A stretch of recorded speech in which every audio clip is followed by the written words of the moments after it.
Hey, hello, and welcome to the End of Slavery Summit Roundtable discussion.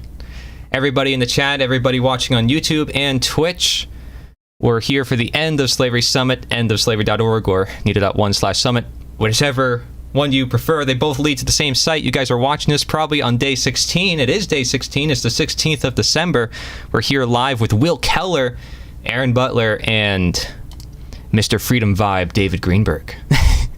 I don't know why I said you're fancier, because you talk about art. So we were talking about before professionalism. We were talking about activism. We were talking about resources, just chatting amongst ourselves before. We're going to delve into these topics as well for a roundtable discussion. But you guys can also ask us questions in the chat. Feel free to ask us questions. If you guys want, I could always put on like a little bit of background music, you know, in the small background, but I think we're good right now. But I see you guys, Shine, Drew, Active Research. You're always hanging out. Thank you guys. Journals, Jacoys, and Do Good Minds, technically. Do Good. And if you guys on here with the chat with me, you guys could put up the live stream chat on your end as well, so you guys can see the comments and see the questions. And if you guys have questions, like I said, please feel free to tell us. We'll try to answer everything out there. Gosh, Drew, you already asked a fantastic question. I see that. You have a part 2 and a part 1.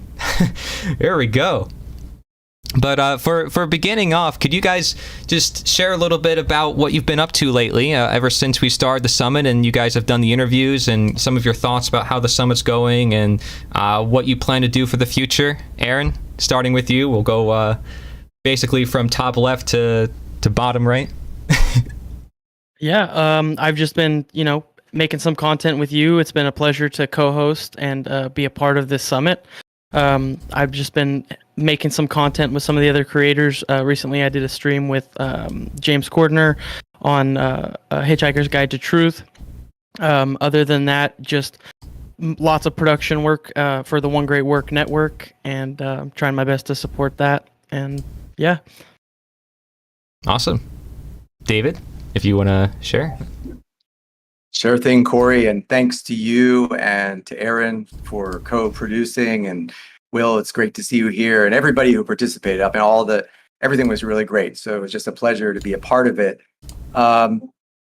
Since we had that interview, I've really just continued to do what I always do, which is keep doubling down on my content, just keep creating more content, trying to be creative, always pushing the envelope, pushing myself, staying generally within the same format, but obviously coming up with new ideas. I mean, honestly, I would be doing it full time if I didn't have some client projects that I work on to kind of keep myself going. But I pretty much all my spare time goes into doing this. Like any time I have left over, I have no social life at all. So, so this is great.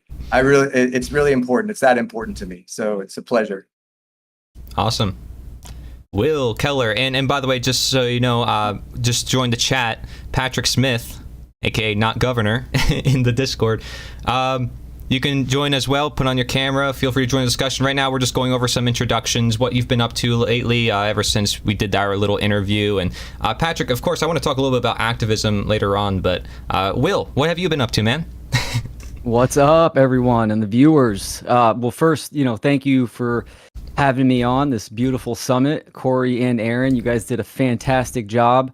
Tons of just knowledge and wisdom put out in the summit. It's unbelievable. It's very unique style in the format. I love it. Tons of resources. So, I'm blown away. You guys did a fantastic job. This is what it's all about, right? Getting people together for ultimately the message of freedom. And that's what my content is all about. And that's my life path too, is to spread awareness. So what I've been doing recently is I'm working on 2 websites I'm going to launch soon, and they're going to be a video series for each part. One of them is just spirituality from ground zero all the way up to higher awareness. And then the second one is focused on conscious parenting. It's a topic I talk about a lot. I did that topic for the summit, and this is going to be just a video series on for my take with a lot of good principles I think people will find value in. So awesome. And Patrick Smith, I know you're here, maybe not on camera, but you're listening in. I know you're busy doing stuff too in real life.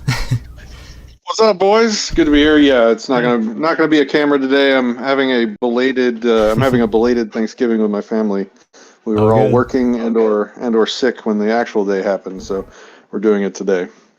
Gotcha.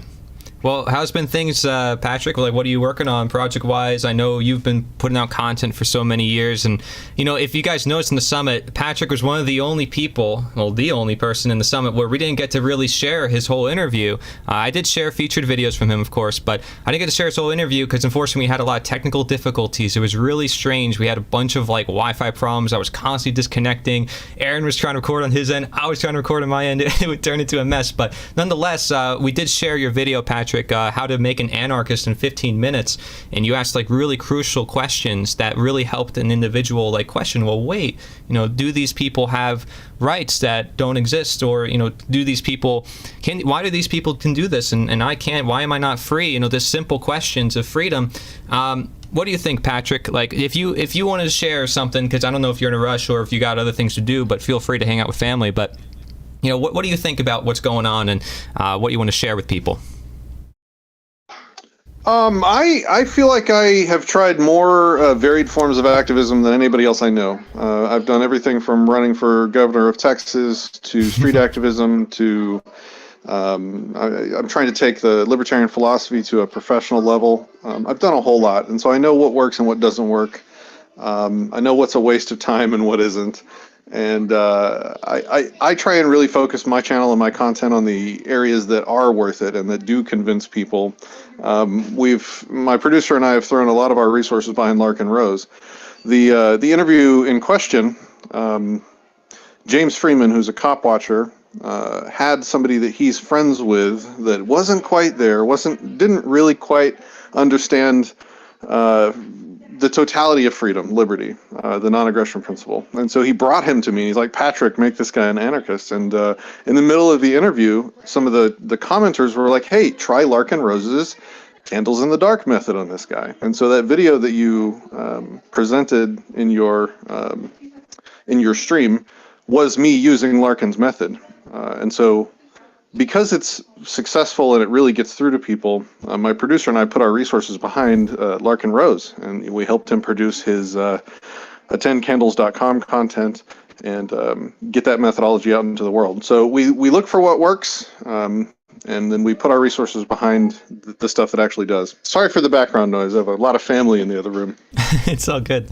No, thank you for sharing. That's awesome. I mean, yeah, you've definitely been at it sharing this message for a long time. And you guys can, by the way, this is an open discussion. You guys can pitch in anytime you want. I know I'm a loud and noisy person, so you guys can just feel free to say anything anytime. There's a lot of people joining the chat right now. Astro2D on Twitch said, "Is this a sovereign citizen thing?" Hey, who wants to answer this one? I guess it depends what that person means by sovereign citizen. So I think there's the layman's version of sovereign citizen, but most people here we treat sovereignty as being a self-ruling and having self-ownership and ownership over the self, and no one has the right to govern you or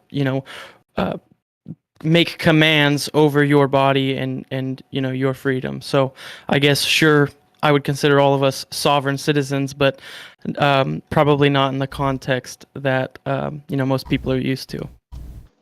I am a sovereign. I am not a citizen. Yeah, I would say it's a Definitely. bit of a contradiction putting those two terms together. I agree. Yeah, so you guys are putting in a bunch of great questions, and we can get started on those questions. I do want to say, first of all, though, you guys might be curious, because this is not something that I mentioned in the summit right away, but there's these people that I put on the side of the website and on the side of the stream, and I just want to go through their names for those of you who are really curious. On the top left of the stream or on the website, wherever you're viewing this, you'll see there's Lysander Spooner, Frederick Douglass, Aidan Ballou, Henry Clark Wright.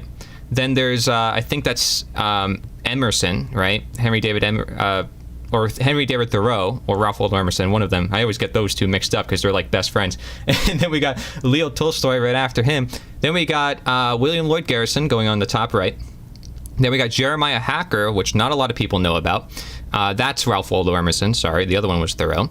And then William Batchelder Greene, Ezra Haywood, and the other one, his name is a little bit harder for me to remember. But then there was two other guys I also did not include there, because there's so many more people, that abolitionists in the 1800s who understood the same perspective that we're sharing, like Josiah Warren and Charles Lane. These two individuals also very influential in their time. So I figured to just mention all these guys. You'll see a lot of people, philosophers, people who like to look in history in that time period.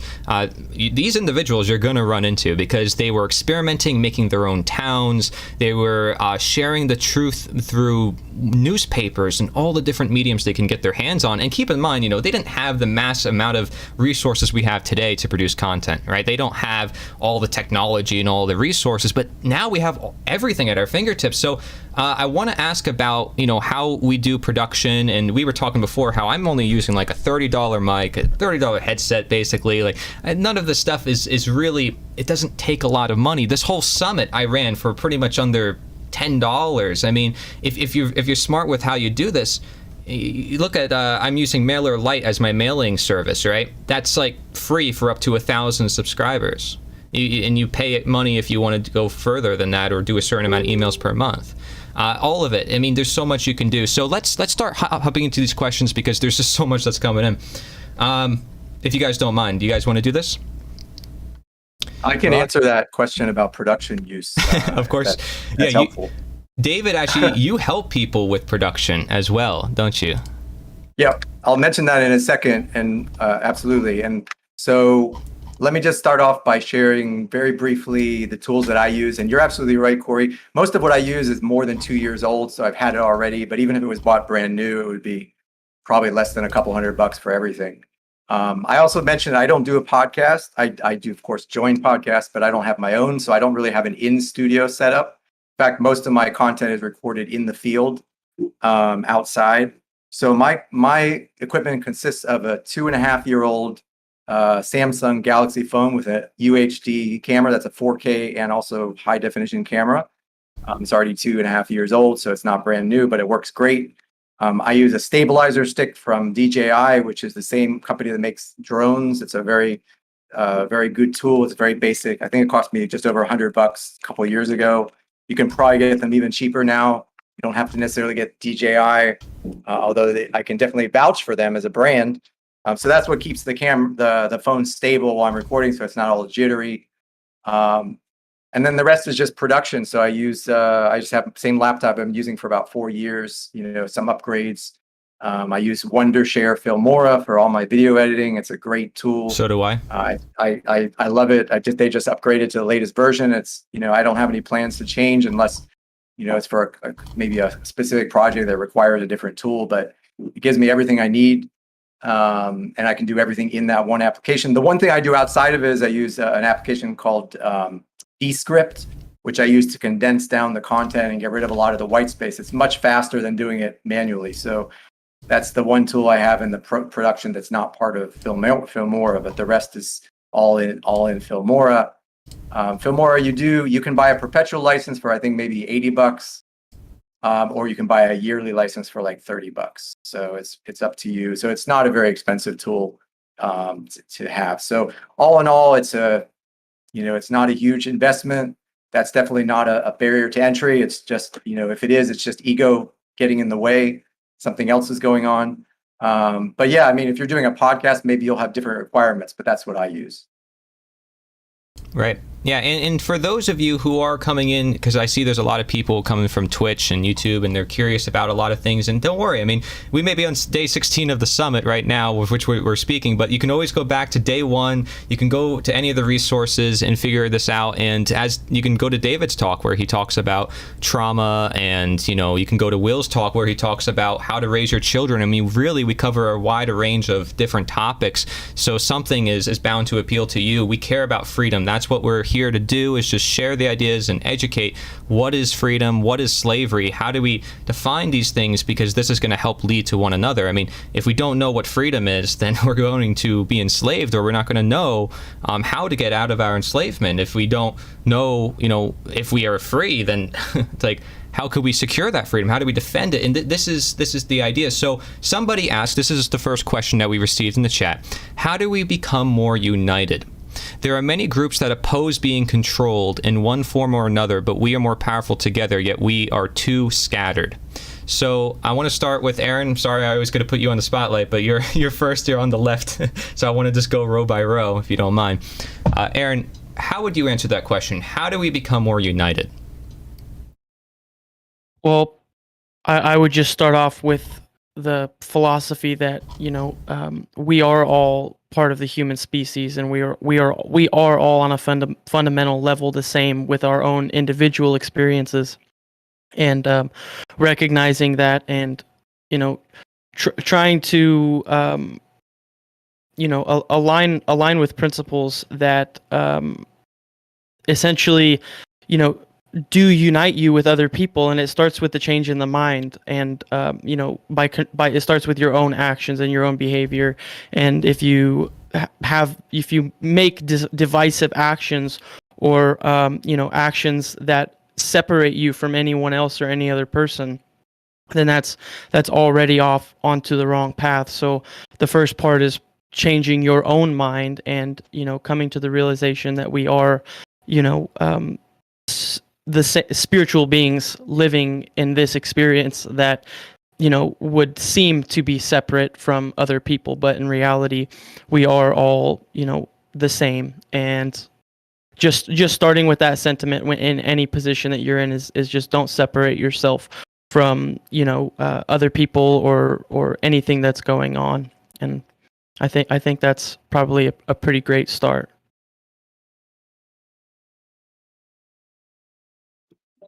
Awesome.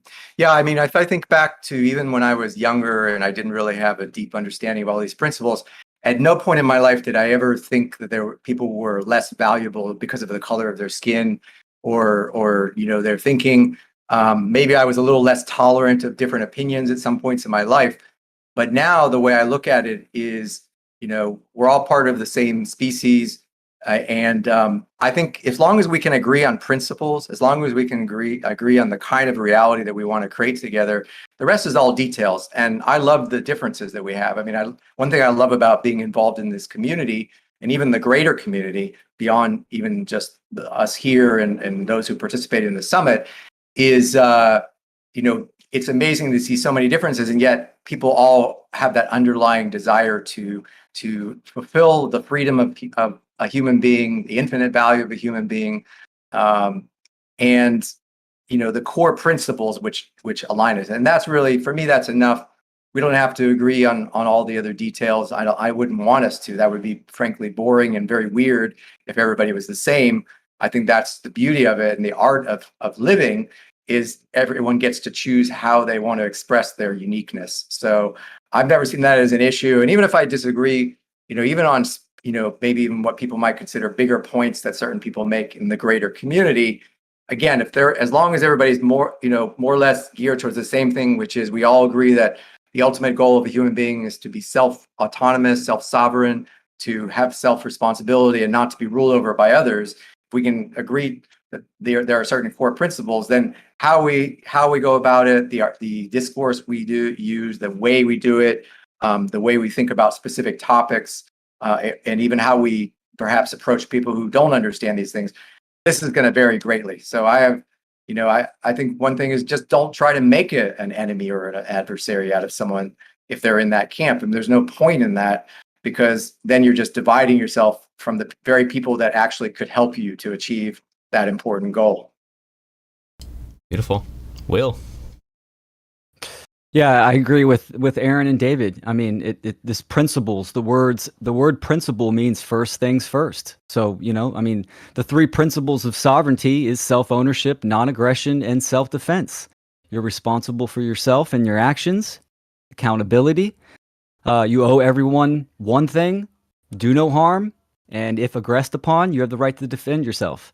So it's pretty simple. Those three facts, that truth right there, unites everyone, because the common denominator is freedom, right? Unrestricted free will expression, which I would say is the divine intention or the cosmic will. This is built in nature. I mean, plants, animals, everything wants to be able to express itself freely. This is what consciousness is expansion and creativity. So, but principles, I'll have to stick it on that. Absolutely. All right. And Patrick. I guess I'm in with the hot takes again. So Hey, that's what we're looking for. Let's go. I guess, we have to necessarily project what we think the questioner meant when they said unity. So I'm just going to do that, come what may. I think unity is mostly overrated. I think unity is unity is putting the cause itself as a higher priority than the principles driving the cause. Perfect example would be science over the past 3 years. What went wrong, and what we're just now finding out from the leaks of the emails from Fauci and others, is that I can't say it's the first time, probably isn't, but for the first time in a major world-changing way, they put the cause of people's faith and unity behind science, quote-unquote science, ahead of science. And what they did in doing so was destroy everyone's faith in scientists and science. So I see beauty in the immense number of types of liberty people, and I use that as a very, very generic term on purpose because there's so many different types. You have your political types. You have your just normal, go to a job but wants to be free and left alone type. You have your, moral vegan types. You have and they don't have to come together. They just have to leave each other alone. And there is so much beauty in that, and there's strength in that. All these other groups can't keep from self-fracturing every 8 years. Like the Republicans, every 8 years there's some new hyphenated name for a new conservative. Same for the Democrats. Anytime you try and unify people, they naturally, just because we're all so different, fracture. And so I'm almost in the position where I'm like, hey, let's stop worrying about unity and just leave each other alone and prosper and appreciate each other for our differences. Right. And in doing so, we also get to refine our philosophy much faster, because when we disagree with each other respectfully, we refine our ideas much faster than the competition. Those are my thoughts. Yeah. I think those are great thoughts. And like I said, you guys can hop in anytime you want to share your thoughts too about that. But it is true. I mean, even if you look in certain communities around the world, we call them New Age communities. They'll say, oh, we need unity and love. And sometimes it sounds too good to be true, because to some extent it is. It's like we are different individually. We are unique. So it's a paradox in a sense of understanding, like, yeah, we all are equal in rights, may you say, or we're equal as we're born to have the same functions. We're all in the same capacity to understand these concepts. But, at the same time, we're all going to have different perspectives, different experiences, so many different things. So it's a matter of understanding, like, the time and place, or, what really is there. It's both. I mean, it's like, this is why people get trapped into one way of thinking. I think it's beautiful, Patrick. I've talked to you before about this, is just expanding our worldviews and constantly refining. I think that's incredible. I mean, this is why you have anti-subjectivism, the philosophy of consent. I have my naturosophy, my own philosophies. But we're not asking for people to agree with us. We're sharing it with them, and they can do what they want with it. They have to look into their own world and find out if it works. And we're not telling other people to impose their will with violence. That's the difference between us and the people who want to uphold the slave system, we're claiming. Am I correct, Patrick, on that? I know you. Yeah, and there's one big exception to what I'm talking about, where unity is really a good thing, and it's around helping people that are in need. And so I would just want to take this as an opportunity to shout out Voluntary Virtue as a 501c3 nonprofit that helps libertarian people that are in a bad way. Maybe you caught a disease, something happened in your life. Voluntary Virtue is able to take donations from people and then help those people. And so getting a bunch of people of completely different ideas, like they don't have to agree on anything other than leaving each other alone in liberty, and they can donate, and we can do good with that money. That's unification in a really good, strong, healthy way that I'm all about. All right. Yeah. Hopefully that answers your question, Drew. I think we provided a lot of different perspectives on that. And of course, feel free to think about it for yourself. Share your thoughts in the comments too. Don't just depend on us for it. I'd be open to hearing what you have to think about it as well in reflection. But I do notice, over the past couple of years, you see a lot of people from the health side, right? The practitioners, the doctors coming over to the freedom side. And they're realizing, wait, we got to look at freedom because our health freedom is going away. And then I'm starting to see the same thing with people in the spiritual new age camp, or the people who are self-care, self-help camp on YouTube, and all these content creators. Some of them have millions of subscribers. They're starting to come into these communities because there's so many perspectives. So like Mark Passio, for example, a lot of his stuff is like self-care and spirituality, which might appeal to a lot of this generation. Like, I'm in that generation.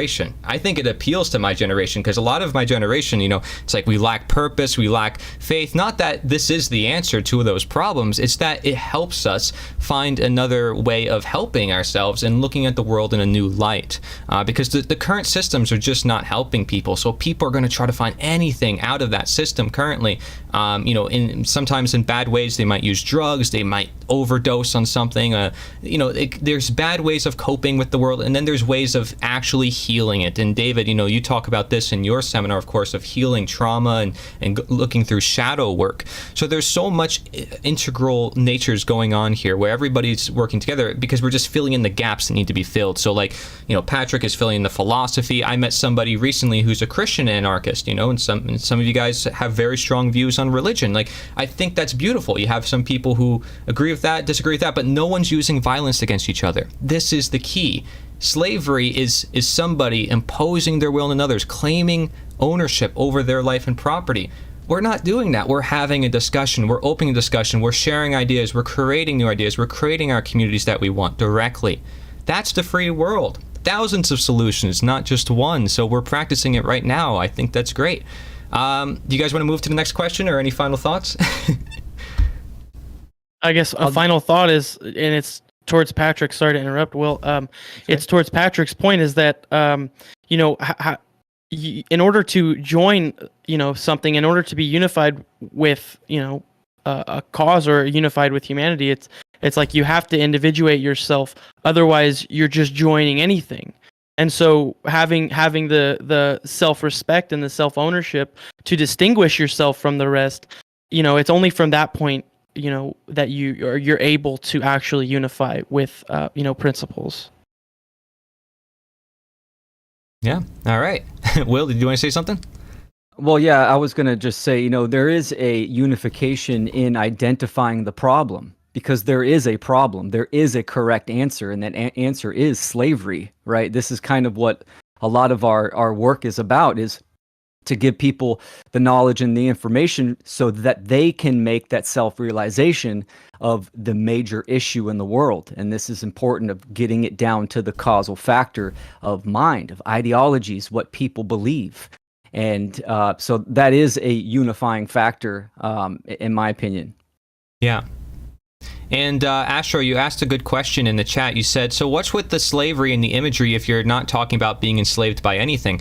So, of course, and it's okay, there's going to be a lot of people coming into the chat and they're not going to know like what slavery we're talking about, and we're going to have to repeat ourselves many times for this purpose, and hopefully you guys are okay with that. But the slavery we're particularly talking about is slavery by politics, by government, by people who claim that they can do an action which we would see as immoral, but everybody sees them as moral for committing an immoral action that we can't commit.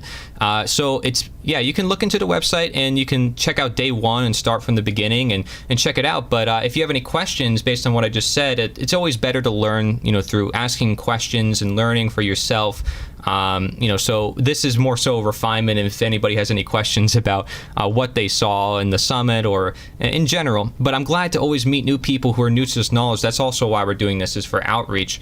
So many reasons why we're doing this, right? I mean, it helps people on an individual level too. So many reasons, I would say. Do your vocal magic. Yeah, I feel like I have trouble because I don't want to repeat myself. I don't like having talking points, and then there's like 100 different ways to approach the same subject, and it's like my mind is all over the place, and then I have to do all these things at the same time. But if you guys want to answer that question, feel free, because that would help me. Yeah, I'll jump in here. So Sure. I think for me, it really helped me to understand that all forms of slavery ultimately start and maybe even end with a form of mental slavery. In other words, someone not having complete control over their own mind and complete control to enact what Will mentioned earlier, which is obviously don't cause harm, but also defend oneself. And basically, yeah, I mean, it has to start in the mind somehow. So that's why I think what Corey was saying is you have to put it in the work to go and study, and whether it's spending 16 days going through material, or I mean, it's going to be for all of us, it's a lifetime of study. I mean, I've been studying this material intensely for about a year and a half, and I feel like I'm just getting started. And I feel like I know for a fact that there's always going to be something new to learn, a new way to grasp it, a new way to understand it. So I think if you can appreciate the fact that, yeah, the core truths may be very simple and easy to explain, but if you're so behind, if you spent your whole life thinking a certain way, that it's going to take a certain amount of time and self reflection in order to come out of that mindset, because really it is a mindset more than anything else. Statism is a belief system. It is a form of religion. It's a belief that that someone has to hold in their mind in order for it to continue to manifest in reality, or have manifested. So yeah, I mean, that's how I look at it. And I think that's why the study part and approaching that, and being willing to pay the real price to obtain that knowledge is going to be really important. Yeah. I'll put also questions on the screen for people who are new to this, because I like to always share these questions. But one of the questions that you can ask yourself to really simply get yourself thinking about this, because, the last thing I want is for anybody just to take my word on this, although, of course, we're speaking on a very important topic, slavery. I mean, to say it's still existing, I think is very important, especially considering the fact the abolitionists said it too, and we have the historical proof for it. But here's a bunch of questions, and one of the questions I like to ask people is, does anyone have a higher claim over your life or property than you? Right? And can you delegate a right that you don't have to a group of individuals or masses of individuals? Like, if you don't have the right to steal from someone, does it make it right if somebody's wearing a badge, a uniform, or they're a politician? What gives them that right? Is it the piece of paper? Is it the process they're going through? And you just start evaluating that logic, and that is what we're trying to study. So, next question here is...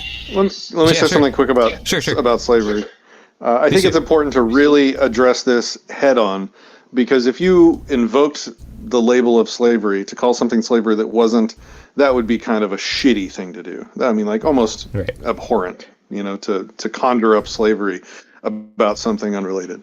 So I think it's really important to make it super clear. Like, government is a technology for people control.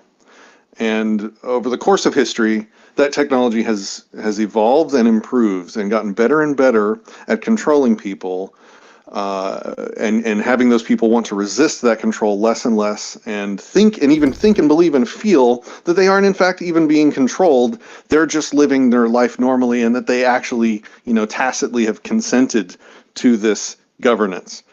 But if we think back to like a plantation where we're actually talking about slavery and we actually have slaves, we have people that are exerting ownership claims over other humans, which is slavery. If those plantation owners had gone to their slaves and said, hey guys, guess what? I've really been feeling bad about this slavery thing. I'm going to make you a deal. I'm going to let you go and work on any plantation you want. I'm going to let you even start your own plantation if you want. And the only thing I'm going to ask in exchange for your freedom and for my protection is 40% of whatever your profit is on whatever plantation you work on, even if you start your own plantation. Do you have the ability to go out and work and create wealth on your own for free and not pay me my 40%? No, and if you do, I'll throw you back in a cage. Are those quote-unquote former slaves any less enslaved? Have they had an ownership claim exerted upon them to any less degree by being given choices in what plantation they're working on, and what percentage of their wealth that they're keeping? Well, obviously, this is a direct analog to modern times. We've got multiple layers of plantations, federal, state, and local governments that let us work only by their permission, and they take out of our productive essence a percentage of their choosing. And we don't have permission nor the capability to really escape that. So that slavery, that governance technology, still exists, hasn't gone away. It's just been improved. Yeah, great Well point. said. Great point. I think Frederick Douglass says this too in his own autobiography. He's like, "Wow, I feel better. The master is whipping me less, and making my conditions better." But then he realized that's actually more dangerous. Lessening taxation or lessening the chains, because it grew him comfortable in that condition of slavery, because he was still a slave. Even though he was less, overtly a slave, he was still a slave nonetheless. So it made him comfortable with his slavery, and he saw that as more dangerous. And this is, you can relate this to republics or democracies or these ideas of limited government. It's like, how could you limit a wrong action if everybody sees it as legitimate? Violence, if you're allowing it to happen and no one is really educating each other on, it being wrong, and, no matter who does it, it's going to continually grow no matter what. And this is what we see throughout history. These governments rise and fall, and we never really get to the root as to what gives these people power to begin with. Why did Hitler do what he did? Why did Stalin do what he did? Why did Mao do what he did? They're just one person. It wasn't them. It was the masses that followed them.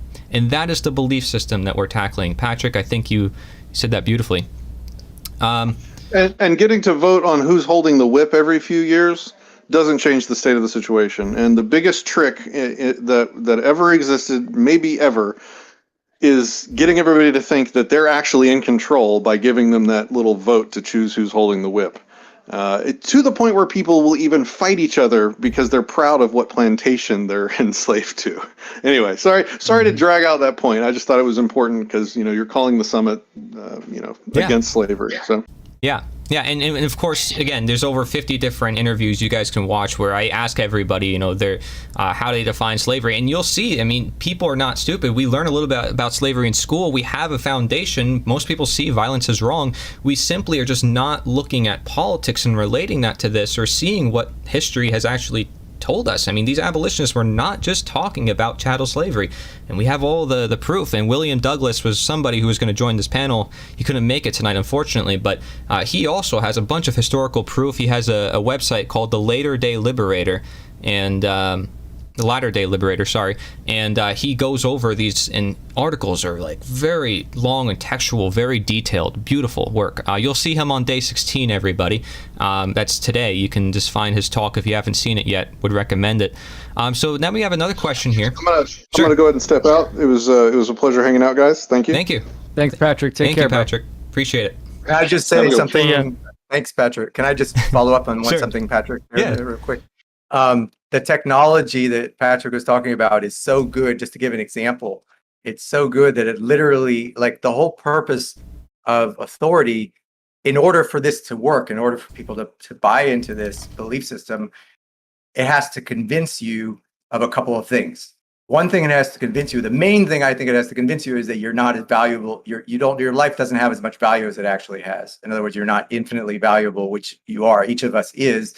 And nobody has more value or less value, more rights or less rights. That's the truth. But if for authority to work, for any kind of authority to work, whether it's a government or a king or whatever manifestation, all of it boils down to convincing you. This is where it goes back to the mind state.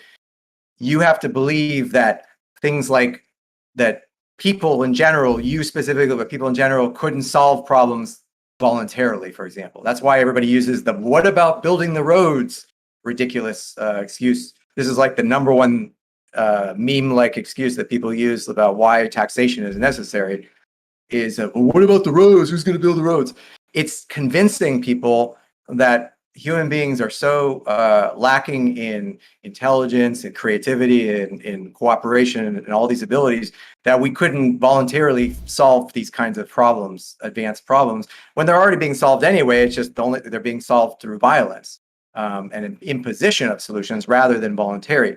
So once you start to lift the veil away and realize that not only can we solve the problems, but actually we can do voluntarily, we could do way better. Like, the people have no idea the level of, this is where the imagination comes in, because the level of solutions that we could apply voluntarily is millions, infinitely greater than what an imposed or a coercion-based solution is. So that's a very important point to understand. Is that's how Patrick's gone, but what he said is a really good point. Is the technology, the main thing that it's doing is it's getting into your mind this virus that makes you think that you're less valuable than you are, and that humanity as a whole, we don't have it within us to solve these problems. When in fact that is a complete lie.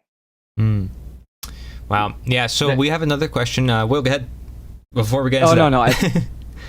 It's a great topic, and I'll just say real quick too. I mean, this is another unifying factor: is objective truth in the natural world, in what is real. And what David said is it's spot on, right? They want to atomize and degrade our knowledge of what we are and where we are and our capability and our potential, right? So if you diminish the imagination, you're just another cog in the another gear in the machine, and that's what they want to do. I think even defining words is extremely empowering and powerful to get a message out, right? Because you're getting meaning. Words have meaning, and you're taking it from an infinite potential down to a finite. You're defining it.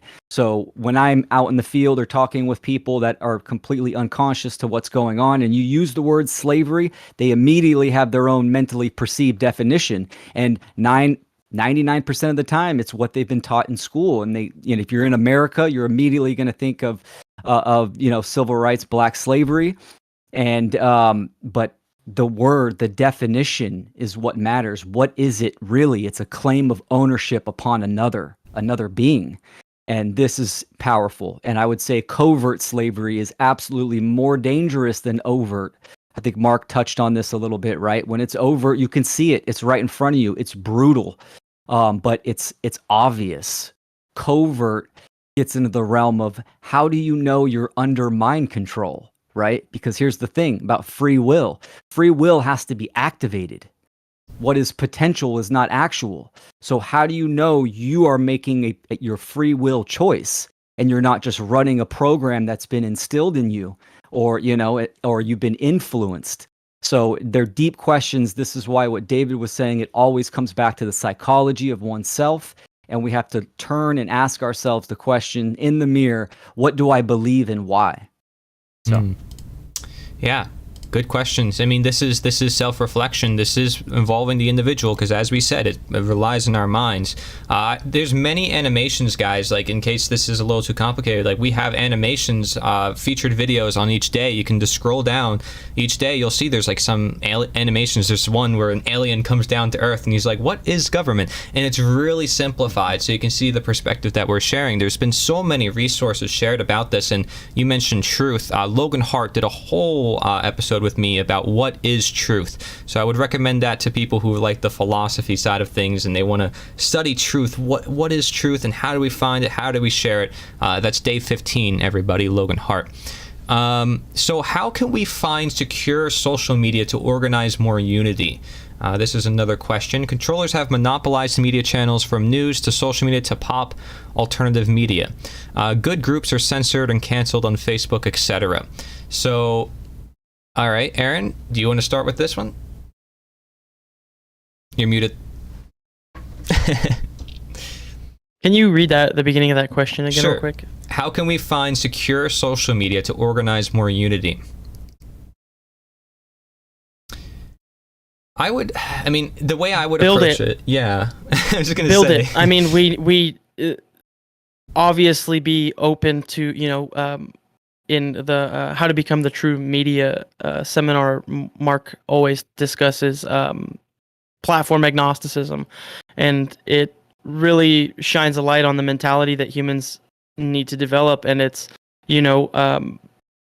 be fluid in your ability to join other platforms or to experiment with other platforms, and rally the people who know how to build these platforms and know how to assemble them.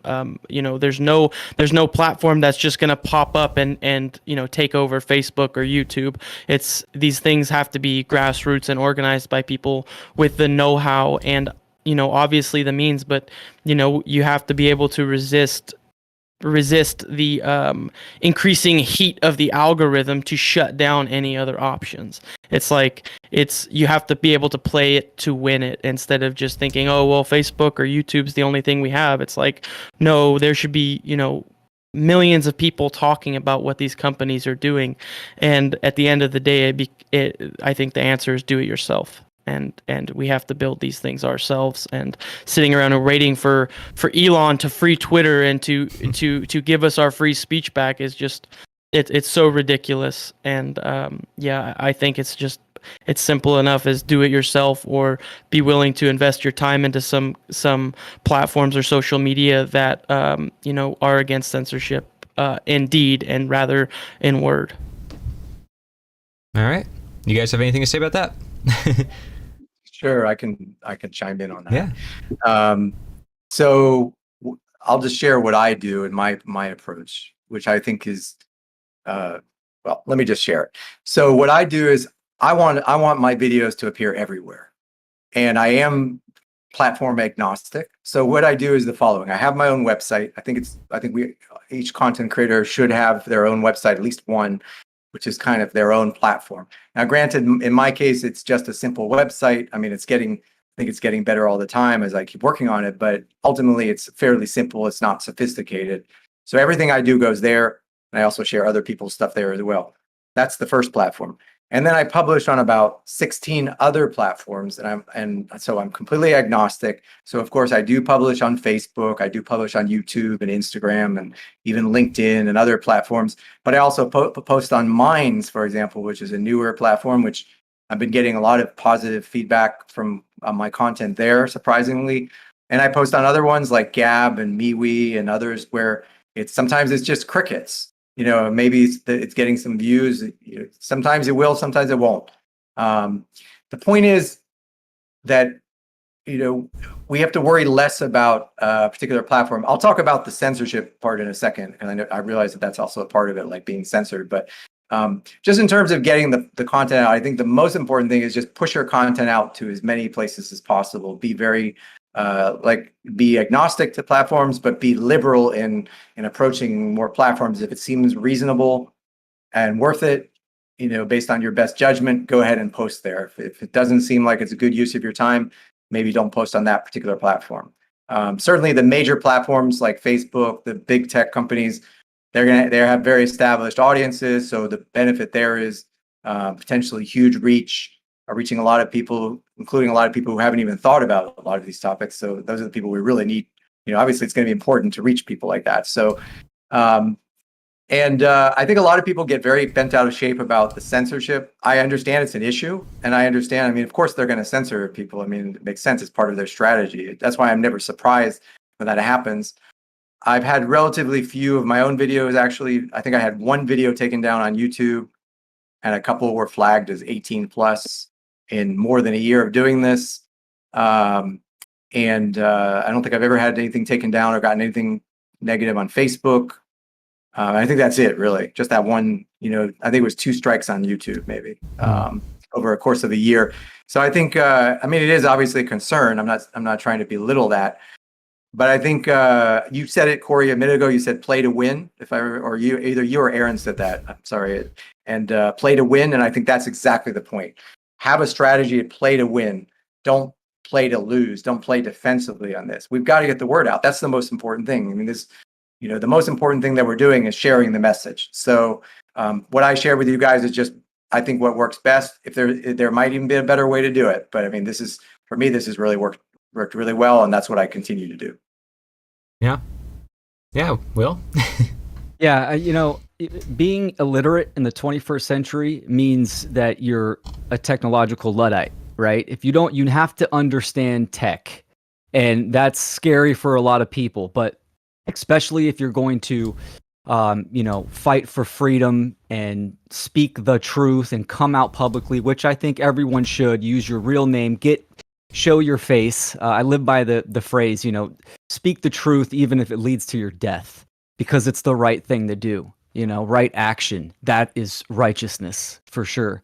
So I think the question might have been directed to community-based. I share the same thought process as David. I want to get my content on as many platforms as possible because ultimately I'm trying to influence and inspire people that aren't waking up, the unconscious masses, right? So I want to be on these mainstream social media platforms, etc., right? And lead them to my website, understanding that you can create a website that has a lot more security and protection than just, having a standard, WordPress or GoDaddy. And, those are fine, but who knows? They can be taken down, maybe possibly at some point in the future. But understanding how the tech works in a general aspect and increasing your awareness and your skill set, right? That's a good way to do it.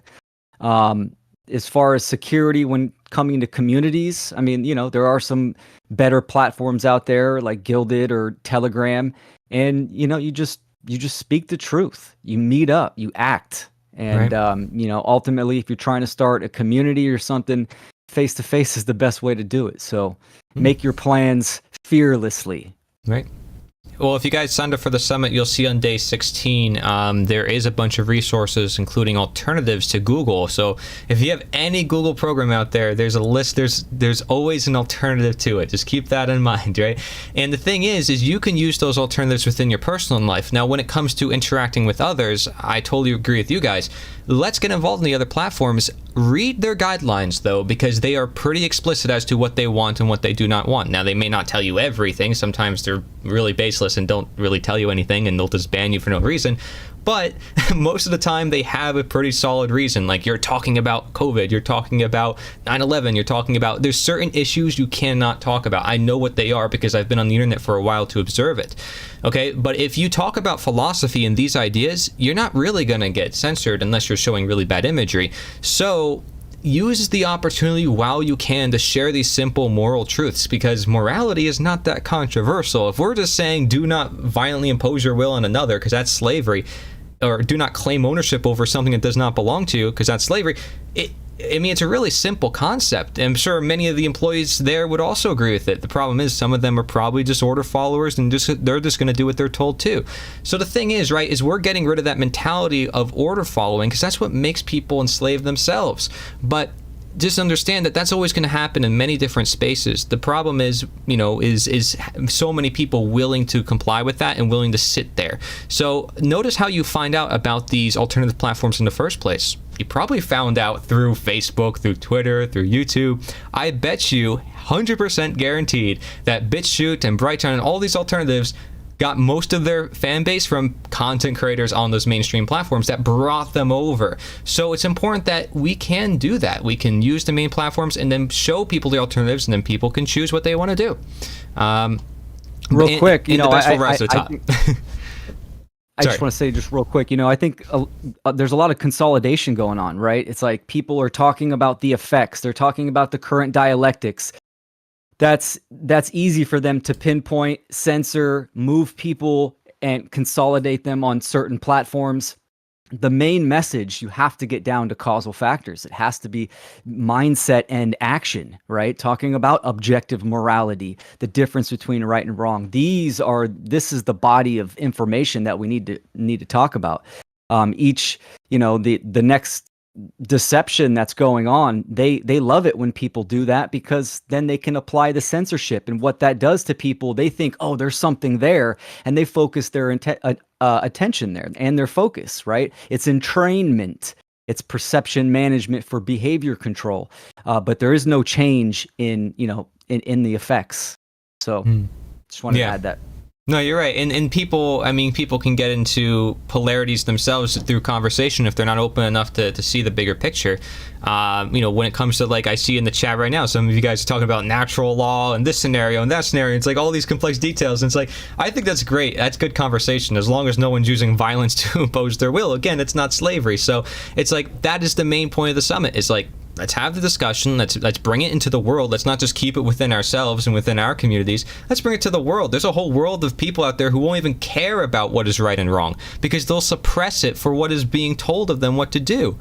I'm sorry, World War II, like, Jesus being burned on the cross, and like a billion other examples throughout history of the crowd and the masses cheering on the slaughter of their fellow man. I mean, it's nonsense. That is not much to do about objective morality. Much more to do with individuals just ignoring morality, all morality.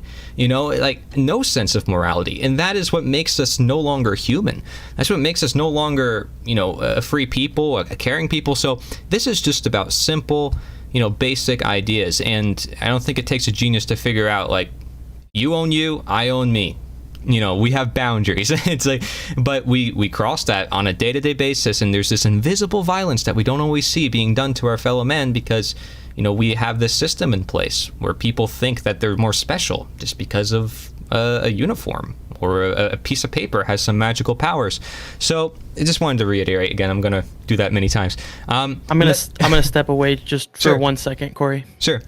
We have another question here. How to spread truth and try to survive or make money to survive at the same time? How to spread truth and try to survive or make money to survive at the same time? Well, I think you could keep living your day-to-day life and still share truth. Am I wrong, guys? For sure. Okay. I have a 9 to 5. I have a 9 to 5 for sure. I would love to create content and spread awareness full time, right? And get some kind of some gratitude. It's an exchange of energy. People find value in the creation that I make. I'm not selling the knowledge. The knowledge is available for everyone, but the attention and the creativity that I put into a presentation or videos, etc., right? That's what someone is paying for, that that they like my flavor of creativity. And there's many methods that one can go about doing that, right? And I think it's very unique and personalized for everyone. So the only time I really have a problem is when someone's like, you got to pay for something before I tell you it, before I tell you the knowledge, right? Then you're you're trying to hustle. It's not a right thing to do. Yeah, Ethical. I agree. So, but Absolutely. products, services, I'll let you go, David. Yeah, I mean, I can echo a lot of what Will is saying. I'm in a similar position. I really would love to be in a position to just focus on creating this content, both because, I mean, it's an act of love. It's an act of love. It's a labor of love, and I enjoy it very much, even though it is something that is also necessary. And it would be great if we didn't have to do all this. If it would be great, obviously, it would be wonderful if we already lived in that free world. But this is the right thing to do. And so I've always approached it of just a labor of love. I mean, I sleep well at night knowing that I'm doing that. Would I love to be doing it more? And do I have to sustain myself? Of course, like all of us, this is just the nature of reality. So in my case, obviously everybody's different. In my case, the way I sustain myself is I'm always traveling. So I don't really have a permanent home at the moment.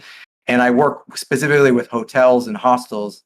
I've designed a lifestyle where I work directly with the owners of hotels and hostels to help them improve the experience of the hotel and hostel using all my different skill sets, which are a wide range. And it's a great situation because it's a client-vendor relationship. So I'm not looked at as an employee, so I don't necessarily have to maintain a very specific hours. It's really more about the results that I give them. And so it does leave me a lot of time and flexibility in my case to work on the content. I'm not paid a lot. I'm in Central America right now. The pays are even for a vendor are not high. I'm not really in it to make, I'm not trying to charge really high fees just to do that. I'm focused more on sustainability and growth and keep going. But it's enough. It's enough for me they always offer me a place to stay. I always have a bed. I have, in this case, a private room to myself, which is great. I always have enough to buy the food that I need and incidentals that I need. And a little bit left over, usually to pay the bills, pay the stuff that I use to create the content. It would be great to get more donations, more this and that. And I am always asking for that. I mean, I'm always putting that out there. I don't make it the focus. But obviously I put it out there that it'd be great to receive donations. I have received some. I think that's great. People who have donated. Maybe perhaps as I continue doing this and others, perhaps as more people value this content, people will start to donate or sponsor. I also say you can sponsor my videos. JP Sears, Awaken with JP, I know he does that a lot. A lot of these content creators who are also talking about truth and freedom, who maybe are at a higher level, they have different ways to monetize. So I think that's perfectly acceptable as long as it's moral and you're not compromising, the core principles, the core message.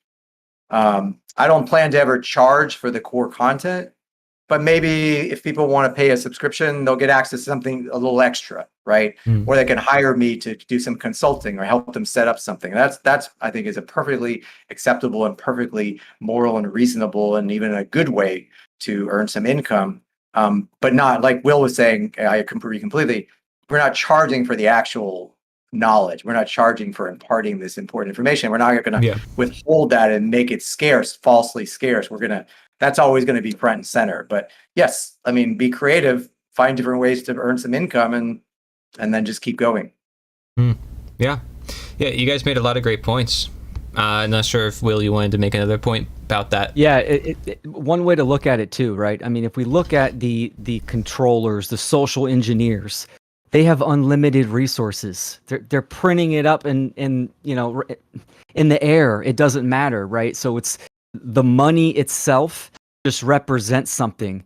And in this matrix that we're operating in, it represents resources. So in my earlier years, I was very anti-money, but I'm going to reach out and say, anyone that follows a certain type of content creator, make a donation if you can. If you got it, I think we need a lot more support. The people that are putting their time and attention in and creating content and getting the message of freedom out, I think they should ask for donations. Absolutely put that out in the ether. I'm not. And people should donate as well. I think that's great.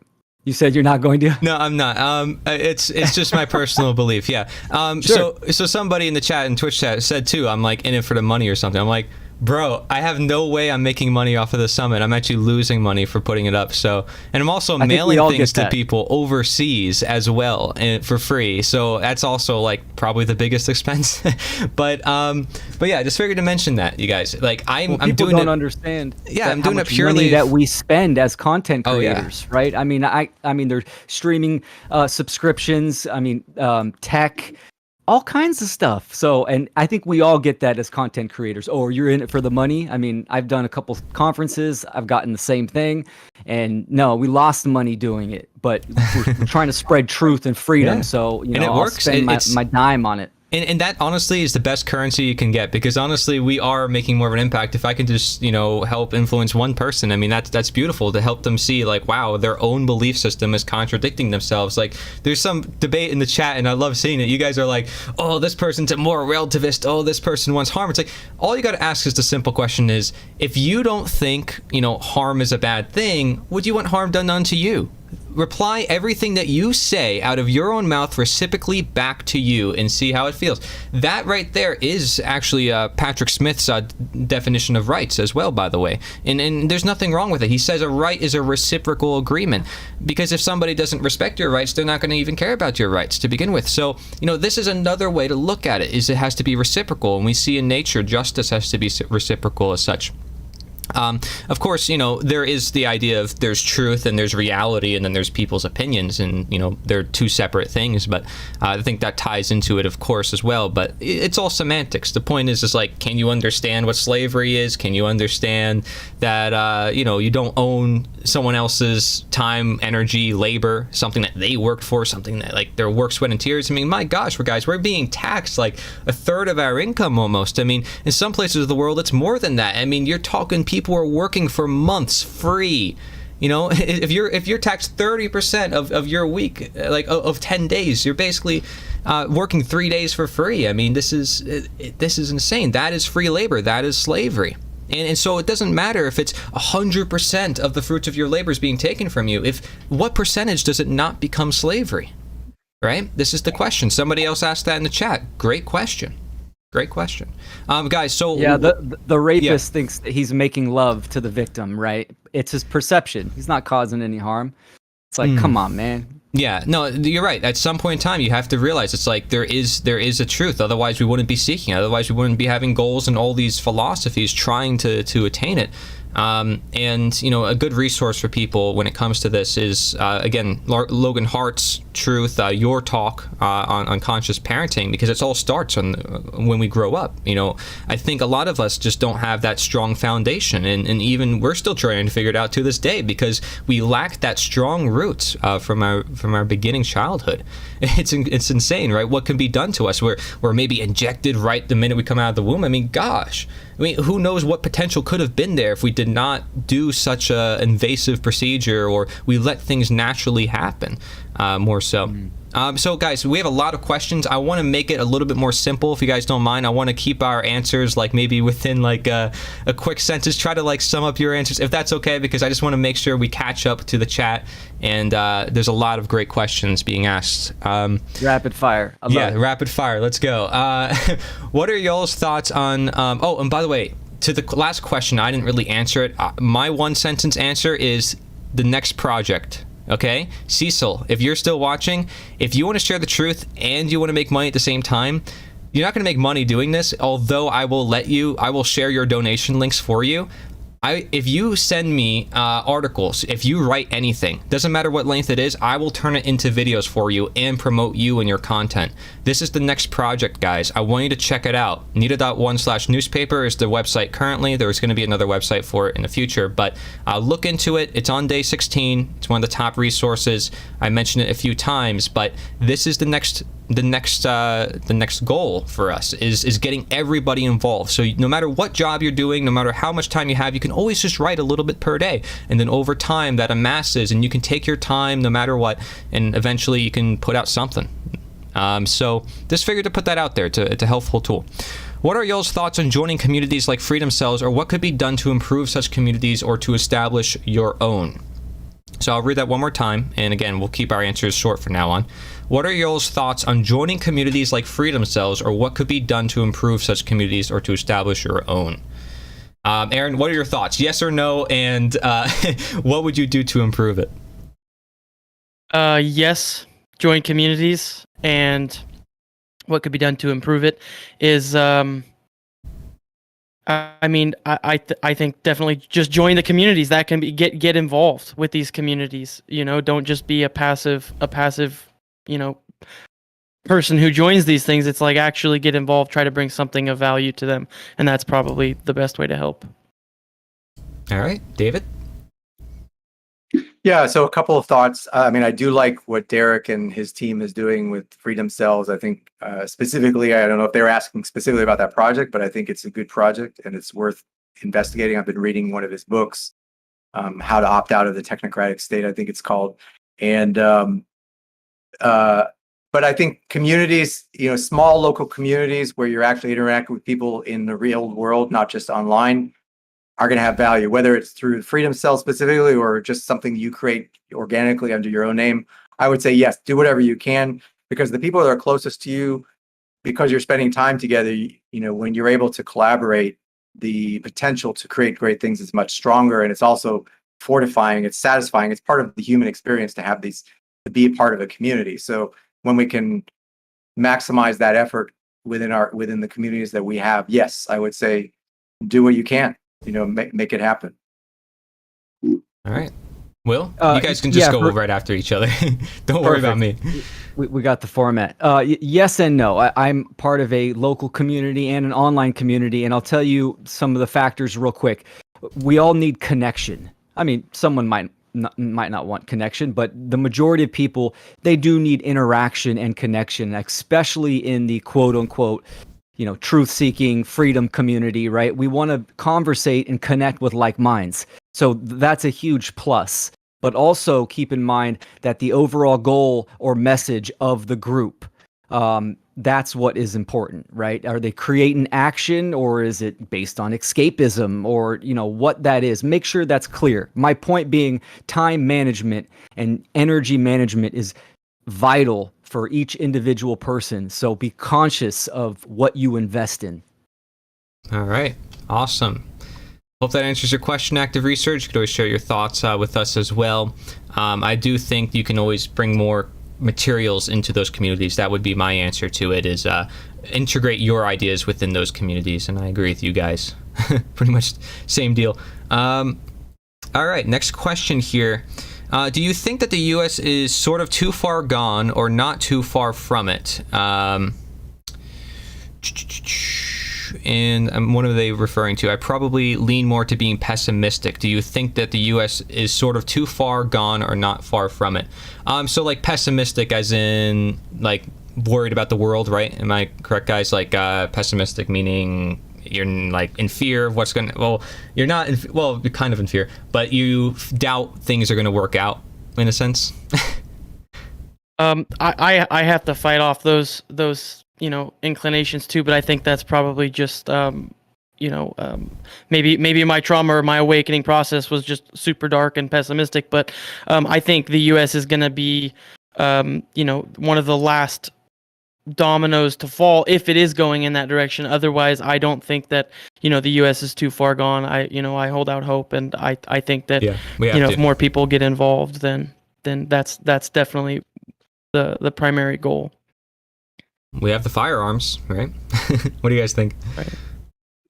So it's really hard to pronounce an assessment on an entire country with hundreds of millions of people without just doing a little bit of slicing. But I think just looking at how things are in the entire world is how I tend to look at it. Realistically, we're really back up against the wall. We're backed up against the wall. So it's not completely over. We haven't completely lost. If the battle is over the human soul, if the battle is over our freedom, ultimately, we haven't completely lost, but it's not looking good. It's not looking good. And I would just make that assessment in terms of the whole world. But like I said, being realistic, we still have a shot at digging ourselves out of the hole before we completely fall over the precipice. So I think that's the important thing, is to be realistic and not be delusional about, what's really going on, and just keep pressing forward. Yeah. Yeah, I agree with Aaron and David for sure. You got to be real. You got to be grounded in what's going on. Sure, America there is an advantage, right? Because we have our guns, we have our weapons. That's good compared to Australia or other countries. But on the aggregate level, we don't have the numbers whatsoever. There is absolutely no great awakening, but there is a great awareness. I say this, and for me, that's opportunity. There's no better time than now to get involved and speak out. So, right, awesome. Astro, I know you're new here and you are asking a lot of questions. You seem very curious. I love it. I love people who love to learn new things, and it's totally okay. And I know there's a whole chat going on, so many different conversations at the same time, but it might be a little bit confusing at first. I would recommend, that's why you have day one. You can start from the very beginning, and or just check out one of the featured resources and just sit down and read a book, like one of the books that we provide for free, because that's a good way to start too. On a way that's nice and organized, and you have all the answers sort of there before you. Because if we go in this live stream and we start talking about some of the fundamental ideas again, we're going to be repeating a lot of the points we made previously, and I'm okay with that. But he asked, you're comparing being a citizen of a country or a nation to actual slavery. And the answer to that is yes.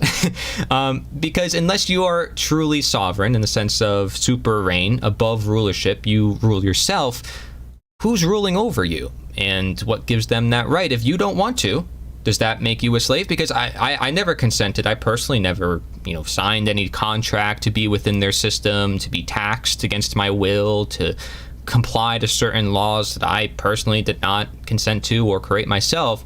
So do you think, Astro, violence would be justified against me? And these are questions, of course, I would ask to someone in real life.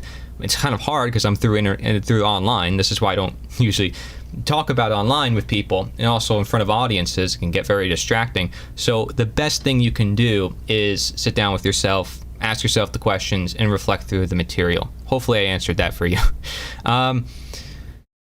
And so let's see here. Next question. Slavery is when a person makes a claim to the fruits of another person's labor, whether it be 100% or 20%. Ask yourself, at which point does it become something other than slavery, right? That's the point I made before. And again, Frederick Douglass says this in his own biography, so if you think I'm wrong, you can watch my video I made about that. It's another featured video during the summit. Here we see another question here. Does anyone have a natural right to own intellectual property like copyright, patent, and trademark without government? That's a good question. Here, I'll let you guys do that one. Will, do you want to start this time? We'll go reverse order. Just to keep it fair. I don't know, somewhat fair. Different. I'm gonna get water. Okay, you guys discuss this. I'm gonna get water. I'm thirsty. No, you can't.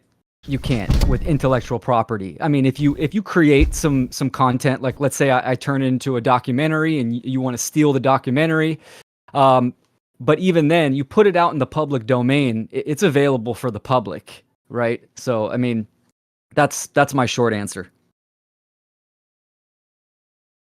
Yeah, I agree with Will on that. And something like intellectual rights or property rights is it's very vague because, you know, it's something that's not quite manifest. I mean, it's like trademarking a sentence and you're the only person allowed to say that sentence, or I mean, I guess certain people, you know, they try to copyright words or phrases, but at the end of the day, anyone could use that phrase and no one has the right to tell someone what they can't do with that. I mean, especially if you're putting it out into the open, you know. I mean, even with someone who is an inventor and they have an invention, you know, and two people across the whole entire planet turn in the same blueprints or schematics, you know, almost the same exact time, you know, that's happened in history, and it's who can say that, you know, which one owns the rights to that intellectual property. It's something that's you know, it's always going to be going on, and I don't think that anyone owns, you know, intellectual property. Yeah. Where did David go? Disappeared? Yeah. He's back. Okay. Oh, he's back. I'll bring him back. Here we go. There's David. I get it out for some reason. All good. Do I have a chance to answer that last question, or please. Okay. I'm not sure where you guys. I literally just got booted. Okay. This will probably be very similar, maybe, to what Will and Aaron were saying. I think I actually thought about this. It's an interesting question because I literally have on my list of topics to tackle this very question. So I think it's great that someone asked that. I think it shows good thinking. My thinking about it is what is rightful possession? What is rightful property? Can one rightfully say that they claim an ownership to information or knowledge, which is really what intellectual property rights are, as I understand it, is you're claiming an ownership over knowledge. And I don't think you can. I think you can claim ownership over a process or an implementation of something that is based on knowledge, but knowledge and information itself, especially as someone was saying, you know, when you put it out in the public domain, it's already out there. So I think, you know, the way I look at it is authorities in general, if you want to use that general term, one of the ways that they use to impose their control is the claim of intellectual property, because it allows them to create false scarcity. It allows them to create a claim where now if somebody supposedly infringes on that, now they can run a lawsuit because there are patents and copyrights and trademarks and so forth. But this is all, again, based on, I think, moral relativism. It's all based on man's law. It's not really based in truth. The truth is that there is property. There's something you actually physically own. You control it. You obtained it rightfully. You're controlling its usage, and you're responsible for how it's used. And that's rightful possession. And knowledge and information does not fall under that purvey. It's open. Knowledge is available to everyone. And obviously, the work products that we create are the results of using and applying that knowledge. Yeah. Let's see here. I'm going to go to the next question, if that's okay. Hopefully that answers the question. From my view on that, I agree with you guys. Basically, nothing too crazy. If you're living in a free world, I mean, the question is, and ask yourself now, would you use violence to make someone stop redistributing your work? I mean, you know, you feel like, man, this is my work. I want to keep it for myself. I mean, you got to think about why you created that work, right? Like usually people patent books. I had to patent my book. I felt I had no choice, because if I didn't, someone can patent it and prevent me with violence from distributing my own book. So I basically have no choice but to do it. And Larkin Rose and a lot of the same people, because we're in the system, we have to do it. Otherwise, they're going to use the force of law for their own benefit. Against our own will, even though it's our own created work. So even us as people who like our own work and want to share it, like, we have no choice but to do it. That's where slavery comes in, is where you have no choice. Okay, so it's not that it's a bad idea of like, yeah, I want to protect my property, yeah. But it's like, this is property you're planning to distribute to the whole world and online. It's bound to get shared by people. It's basically bound to get leaked. And you see there's like pirated websites, like billions of them on the internet. To some extent, you have to like accept that. And that's what freedom is. That's what the internet is. That's why it's so beautiful. And that's why people who do deceive others want to keep their knowledge hidden from the rest of the people, because knowledge is power. So we do need open communication. It doesn't mean people can't get money from their works, because people are very charitable. We see this in GoFundMe campaigns and such. People can still gain money from what they have and what they create. So why is it that they need to use violence to protect their works? You know, like what more are they asking for here, other than everybody to comply to what they want? I mean, that would be slavery. So I would say, yeah, it's too artificial. Just, you know, humans trying to control everybody else and their actions. Like, people are going to freely share something if they think it's important. We are the only speech. Let's see. By the way, I'm here with those of you who don't know: David Greenberg, Aaron Butler, and Will Keller. These are speakers from the End of Slavery Summit. You can see their full talks. Will talks about conscious parenting. David talks about trauma, unresolved trauma, to be more specific, and how that contributes to slavery. Aaron is my co-host for the summit. He helped with a bunch of things. Thank you, Aaron. Is it better to have some laws and rules, or act like there are no laws or rules or consequences for your actions, both positive and negative? Act like there's no laws or rules or consequences to your actions, both positive and negative. This is obviously a big question. How can a society function without some laws and rules? Some laws. Well, there's always going to be rules, but I mean, you guys want to answer this? Yeah. Yeah, for sure. I mean, first defining what a law is, right? The definition of law means immutable, a condition that is immutable and unchanging, right? That's the real definition of law.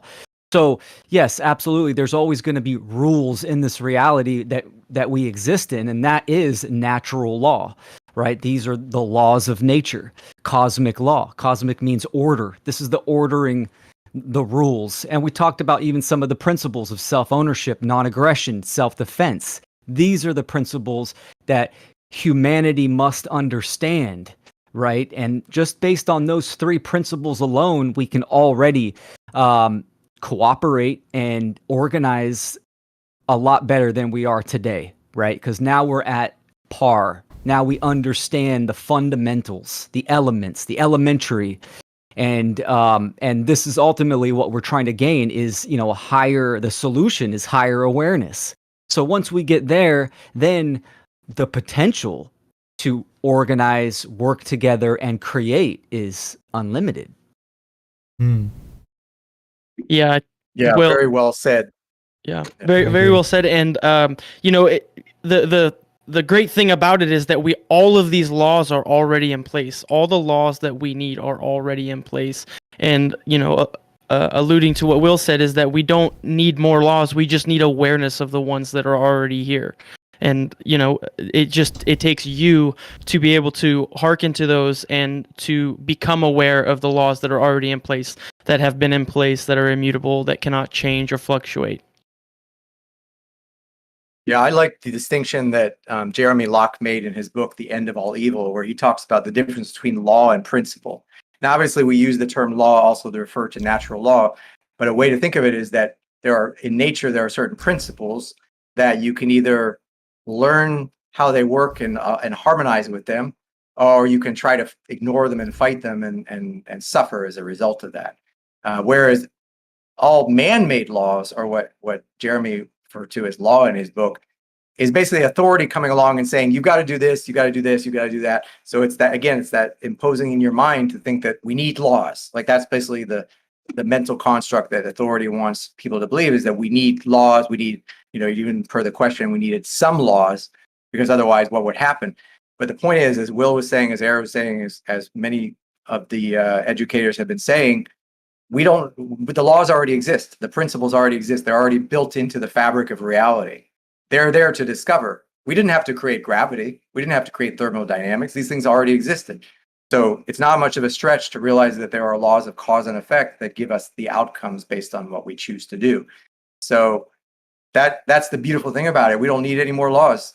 They're already there. What we do need to do, however, and this is the great part of the important work that everybody needs to do, is to discover those laws, to learn about them, to understand them to the best of their ability, and then determine how to best use and apply those laws in their own day-to-day life, both within their own personal realm, but also when interacting with the world as a whole. Awesome. Yeah, and another thing that was mentioned is 1 in 100 people is said to be a sociopath, and they don't have any sense of right and wrong. So how would you prevent those people from harming society? So something I would say to this very quickly is, they're just one person. They don't need to be given the power over everybody else. There's always going to be evil people, evil doers, and some of them are going to completely ignore these ideas of natural law or self-ownership. The point is that they can't gain power without people's consent of saying these people have the right, the imagined right, to rule over us, to tell us what to do with our life and property. So that goes back to what the other question was saying. We don't even need to take the natural law perspective of it. I mean, frankly, you can make the rules for your own business, your own community online space. People voluntarily choose if they want to participate in that business or not. As long as you respect other businesses and other people who are doing their own thing too, and the fact that they have rules of their own, and you respect that, and you don't say, no, my rules are the only rules, then you got an equal world, a world where you don't have slavery. So again, whether you want to take the natural law perspective or not, you're still recognizing inherent equality or reciprocal justice within the humankind. So, there's many different ways. Psychological. Yep. Sorry. Go ahead. And I think what's interesting when people bring up the fact that 1 in 100 people are psychopaths or sociopaths, and that's always been a really enlightening topic to me, because 1 in people sure are the blood-born, they're born into this world with no conscience. However, I think that the secondary or type 2 psychopath is way more rampant and way more infectious in our world that we're living in, and I think it's probably up to the 25% mark. And the one thing that I did learn about this is that, what we're talking about is conscience.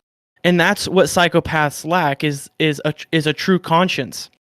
And now what's interesting is that just because they're lacking in conscience, or let's say someone is a full-blown, psychopath, and they don't have conscience, which actually means common sense. It's the one unifying, sense that all humans have. It's common sense, and that's why when we go to sleep at night, it's, was this right or that right, or wrong morally, or was this immoral or moral?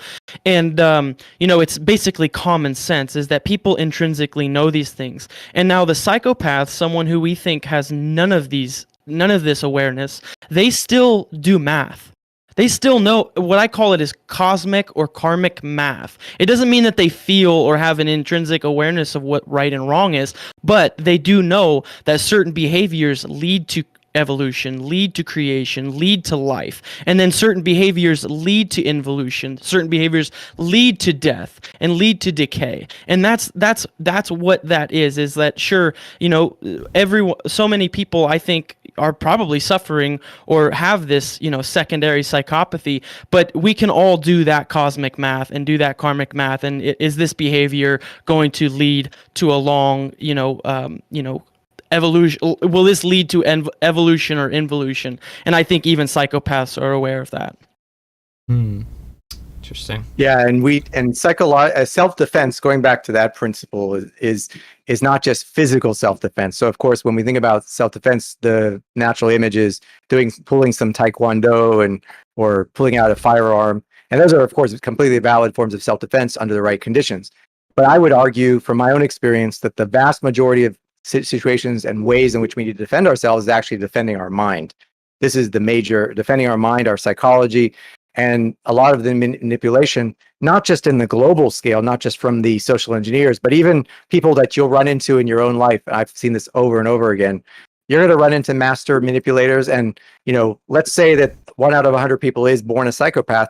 Well, you're going to run into some of those people from time to time, and you're going to need to know how to defend your mind and your psychology, and perhaps your physical body in those situations. So I think, to answer that question in a more of a just a concise way, is the entirety of self-defense, which includes defending your entire being, your mind, body, and spirit, is how you deal with because all you can really do is act as yourself, how you deal with these people. And, they exist. I mean, they were born, they're there.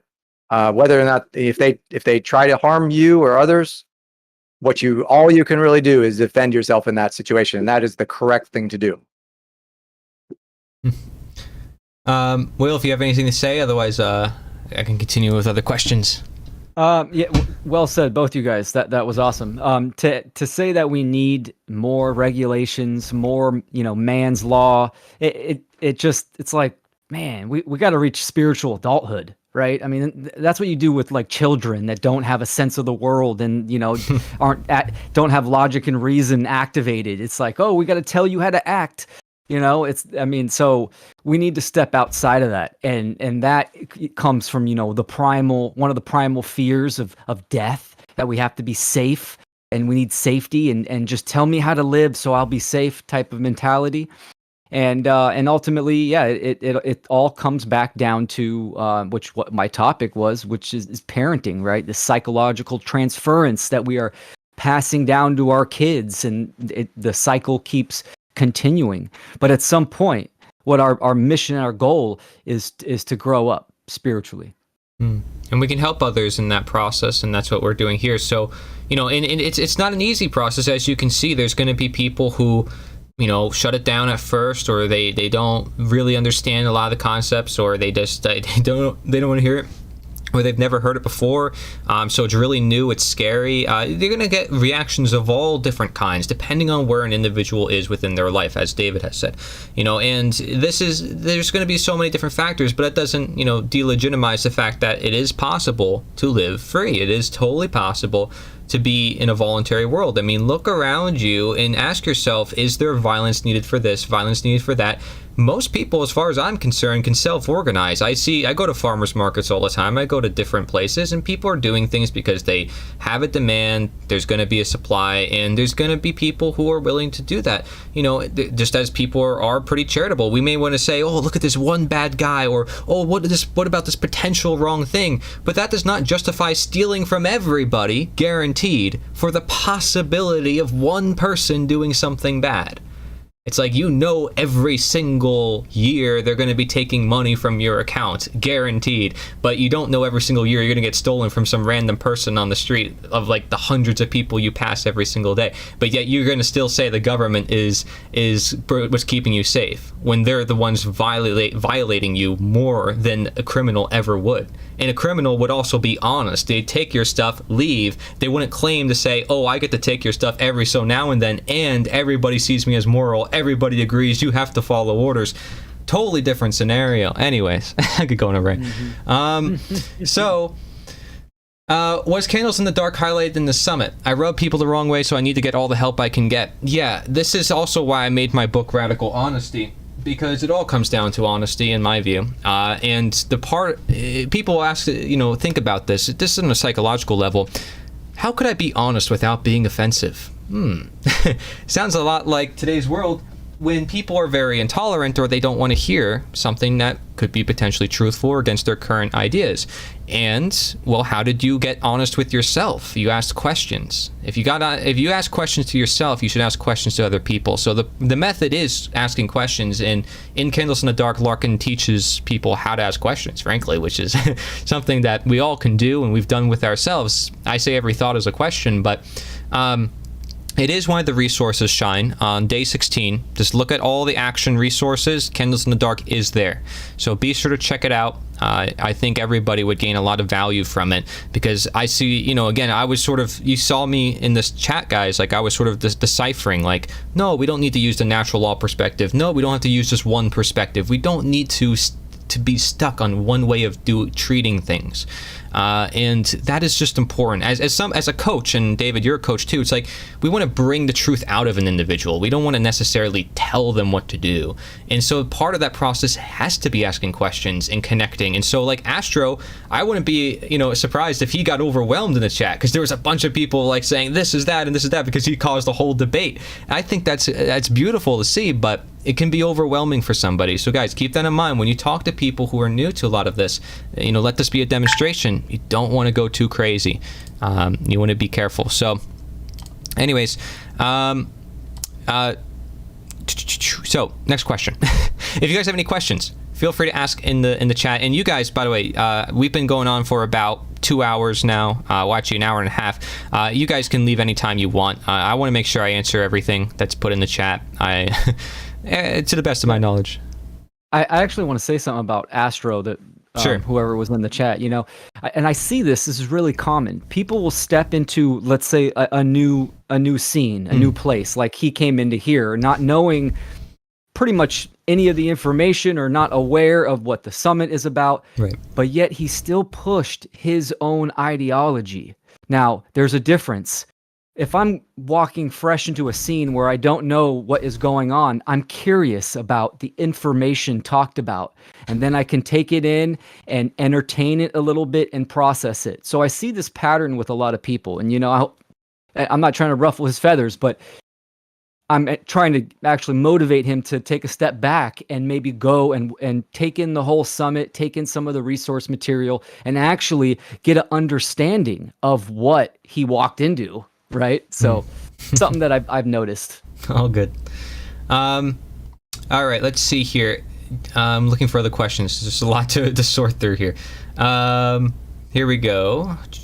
I also have questions for you guys in general, and you guys can answer these while I look for other ones, and you guys can also think of other questions as well in the chat. These are very simple questions because I thought they'd be perfect for a group. So, name one action that you think people should do. And obviously, it can't be something that someone else said. Aaron, go. I know, look at his reaction. He's like, "Oh, come on." Look in the mirror. Look in your mirror. Wow. Have something to know yourself. Learn what you are. Learn the truth about what you are. David? Create more videos. Start where you are right now. Stop making excuses. Just create videos. Share what you already know, and then keep evolving as you're creating content. Will. Speak. I think a lot of people bite their tongues, and every time you do that, it calcifies your very being a little bit at a time. And the more times you bite your tongue, especially when it comes to an injustice or even how you feel, right, then it starts to kind of numb you. And this is where I think a lot of people need to take some consideration, is to speak out, use the voice on how you feel, what you see, what you're experiencing, and the truth. So, because that's action, right? Act ion, performed energy. And it's better to speak something out poorly than to not at all.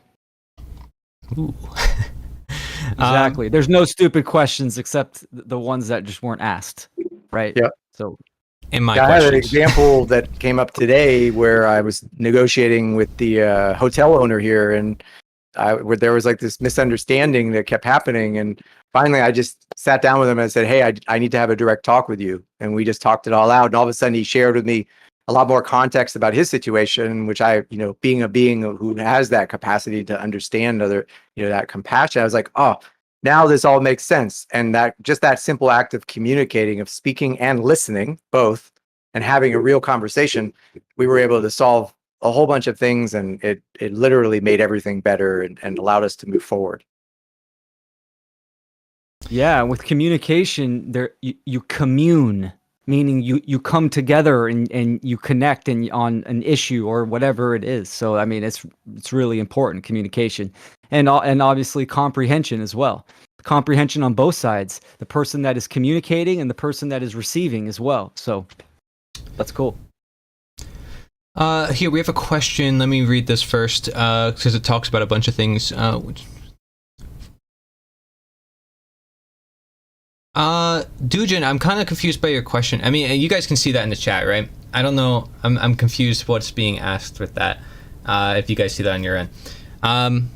Which personal properties are involved in adultery and marriage, public nudity, and legal age of consent?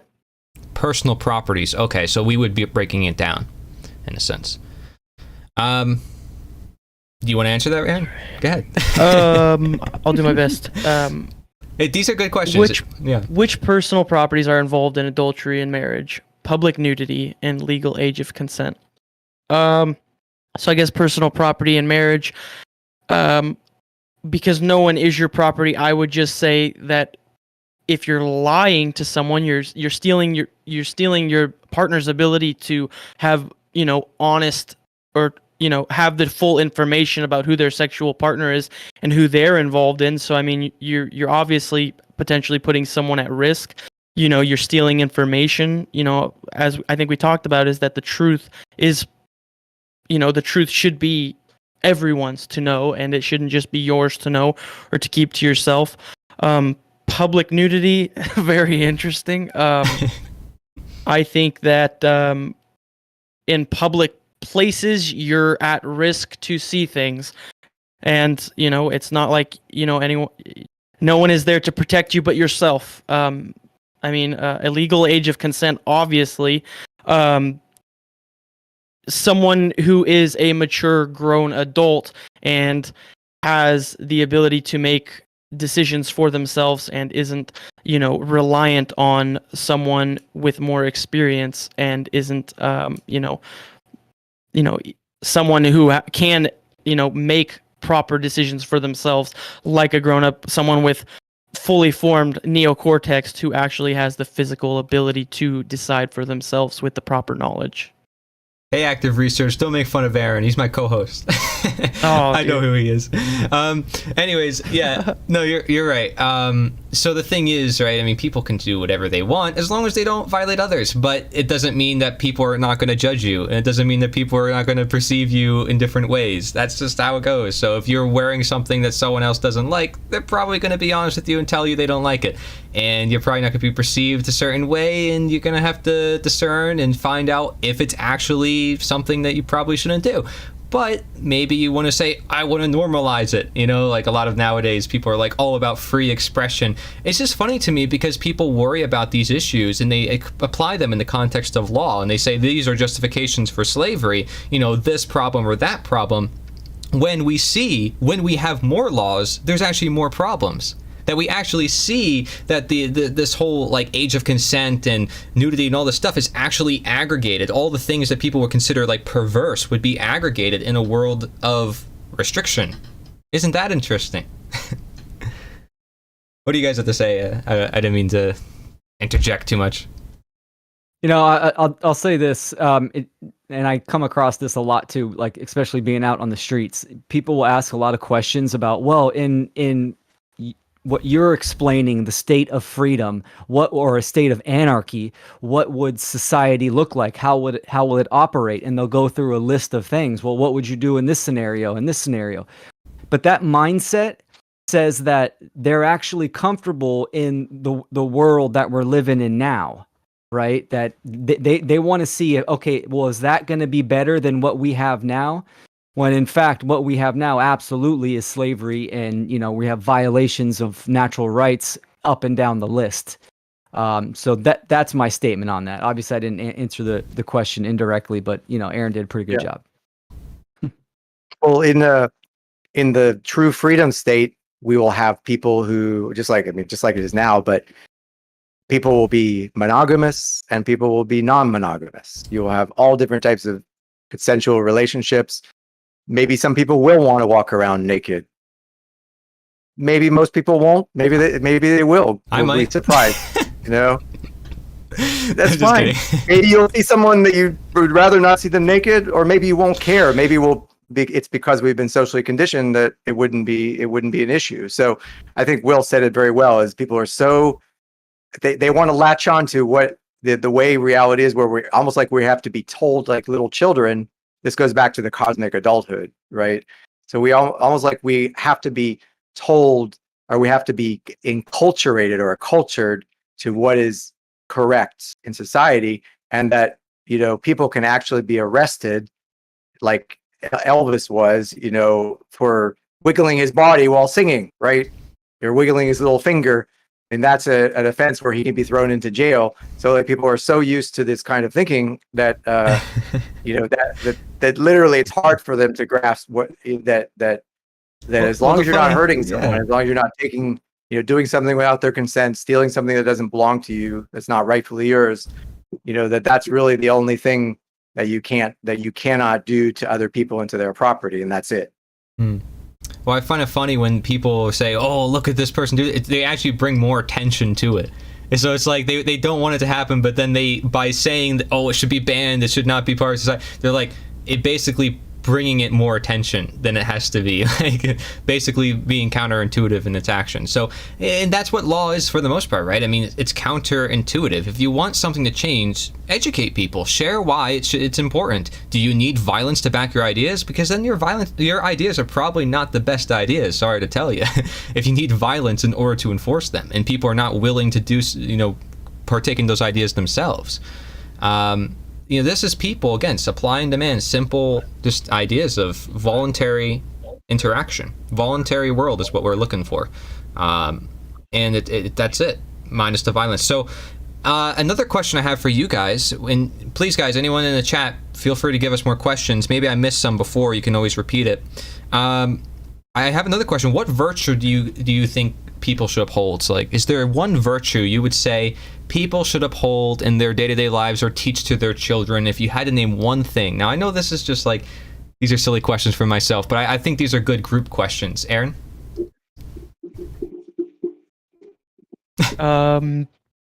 It's so generic and so basic, a virtue that I would just, try to see yourself in everyone and try to treat them as you want to be treated. Hard to uphold, but I think it's a principle that'll stand forever. David? Be as teachable as you can. Strive to be teachable. So in other words, maintain an open-mindedness.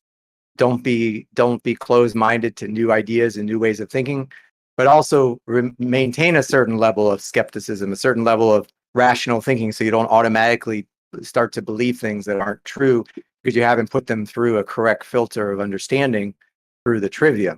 So really strive to be as teachable as possible, to really, and strive. Another way of saying the same thing is maximize your ability to learn the truth. Will? Good ones. Yeah, I mean, there's a few of them to come to mind. Humility is one, right? Because it takes a lot of humility to look in the mirror and say, fuck, man, I was wrong. I can't believe I was believing this. I was acting this way, and, suck it up, accept it, and move on and grow from it. And then the second one that I'll say is justice, which is ultimately right action, which in my opinion is one of the most righteous virtues that you can have, doing the right thing. Yeah. Of course, I told Aaron earlier, there's like lists of virtues. I mean, they're all connected, but I just wanted to get your views on what you guys think would be very important. I would say honesty, just because I'm biased toward my honesty book. I pretty much think that leads to all truth. And, having the intent of good intent, having to show that then through action. Let's see. Do we have another question? Here we go. Aside from teaching natural law objective morality as an imperative from those who are aware of it, what other solutions can folks on this path employ for empowerment? Good question. Very good question. I'll let you guys go first again. Aaron, you want to start? I'll pass the book. I gotta think about it. If you want, I'll repeat the question. Maybe just briefly, yeah. Or I'm saying for David, or David, you want to answer? So let me just make sure I understood it. So the question is, other than teaching natural law, what other things Yeah. can we do as part of this great work? To empower ourselves. Yep. Well, I would say applying what we're learning in our own lives. Maybe an example I could use is what I've shared recently on some of my own content, which is if you're struggling with something in your own life, like health related challenges is a great example. See how you can apply what you've been learning to be that self owner and solve whatever health problems you have, rather than always looking for an external solution like a pill or a potion or a doctor or something or a shot. So I think, this is a great example. It's, ultimately where the rubber meets the road, where the action comes out, that's where we really see what we've been able to learn. So the teaching part is important, but the applying it in one's own life is really important. I think health is a greatest place to start as any. I've said this even on some of my recent videos, like a great place to start is take a serious, good, hard look at your own health and the things you're struggling with, and see how you can apply, the principles that you've been learning to your health and become, your own healer in a way. So that I think is a great place to start or to finish. Yeah. Will? Yeah, well said. Well said for sure. You have to tune the receiver, right? The body to get the signal, clarity, and maintain the receiver of the body, mind, and spirit. But my answer would be animism, which I'll explain briefly. I did a whole presentation on this. It's really a worldview it's like the oldest spirituality, or where spirituality comes from. All of the religions, took their religion from animism, which is ultimately viewing the world and experiencing the world. It's an engagement at consciousness and energy, that all things are connected, life force energy, all is mind, and then seeking the correspondences between the self and nature. A good way to incorporate the natural law principles is focus on each principle, also known as the Hermetic principles: mentalism, correspondence, polarity, vibration, rhythm, cause and effect, and gender, and go through these and actually discover the correspondences within your own self and in the natural world. Because believe it or not, you can make a garden. I talk about this in Conscious Parenting, teaching my daughter the Hermetic principles. Just by creating a garden, you could see all the principles in the garden itself. You can discover the correspondences, and you can do this with pretty much anything. And I think that's a good way to really to get involved and to know oneself deeper. It seems like, and to harmonize with the natural world, right? So, sorry, Aaron. It almost seems like because it seems like we take in the knowledge, we want to express that to others. From my standpoint, it seems that teaching others and applying it in your own life and running the experiments, applying it to yourself, it's not one or the other, one before the other. It's you're teaching these things and you're making it a practice. And it sounded like animism is kind of an intermingling of the practical applications to yourself and your life, and the teaching of sharing that with other people. Yeah, absolutely. Animism means soul. It's also where animate comes from, right? I mean, everything has life force in it. Yeah, and actually, when you were talking about that, I was thinking about Logan Hart, and a lot of the work that he did on paganism sounds a lot like it. And also, when I looked into Taoism and deism of the 1700s, it seems like there's a lot of very connected themes going on. But I would say, if I were to answer this question, if there is an imperative other than natural law, it would be health. But I would say that's related with morality, because I would say you would have to look at morality not limited to just behavior, and start applying it to yourself in all regards of your life. to a greater holistic worldview, which is why I create my own philosophy, Natureosophy. Now, you can take, that inspiration from that, but I would recommend, delve into natural law, learn from it, learn from all the principles like Will just said, and then, from there you can venture into so many other philosophies as well. And something I just recommend in general is not to stay limited to one use, one philosophy, one way of approaching things. Because I really admire Larkin Rose's approach of it's really simple. There is no labels attached. I mean, really, the only label you're attaching yourself to is statism, which is something that it's like you yourself dealt with. It's a belief system. It's not even an ideology or something that is something that is new that we're adding into creation, or something that we're reviving old. It's something that everybody can understand based on their own common sense morality. So I think it's important we learn from both Mark and Larkin and David Icke too. David Icke has a very expansive worldview where he looks at consciousness and looks at things and says, well, is this limiting us or is this expanding our consciousness? It's another way of looking at things. So, having spoken to like 50 plus speakers in the summit, I mean, I can just tell from talking to everybody, it's like everybody's got their own way of how they got there, but we all are reaching the same conclusions based on learning from truth. And that's why, I look at two major distinctions in my work: natural authority versus man-made authority. And if you're looking toward that natural authority, I think you're going to find all the answers, no matter where you find it, as long as you're not putting your authority and all your trust in man for all of your answers, and you can put the trust in yourself because you're part of nature, but then you can't exclude everybody else because they're also part of nature. And that's the point, is you can't just say, well, this is the best or this is not the best. They're all there for a reason. Evil teaches us of good, good teaches us of evil, you teach me, I teach you. It's all there. So, my radical honesty itself is a practice, something that I've put into a practical application of my philosophy, so it's really easy. And it's only under 50 pages, so anybody can practice honesty. They already know what honesty is. They just feel like, I gotta lie. There's gotta be a time. There's gotta be a place, Corey, where I have to lie. There's gotta be. I'm like, no. No, there isn't.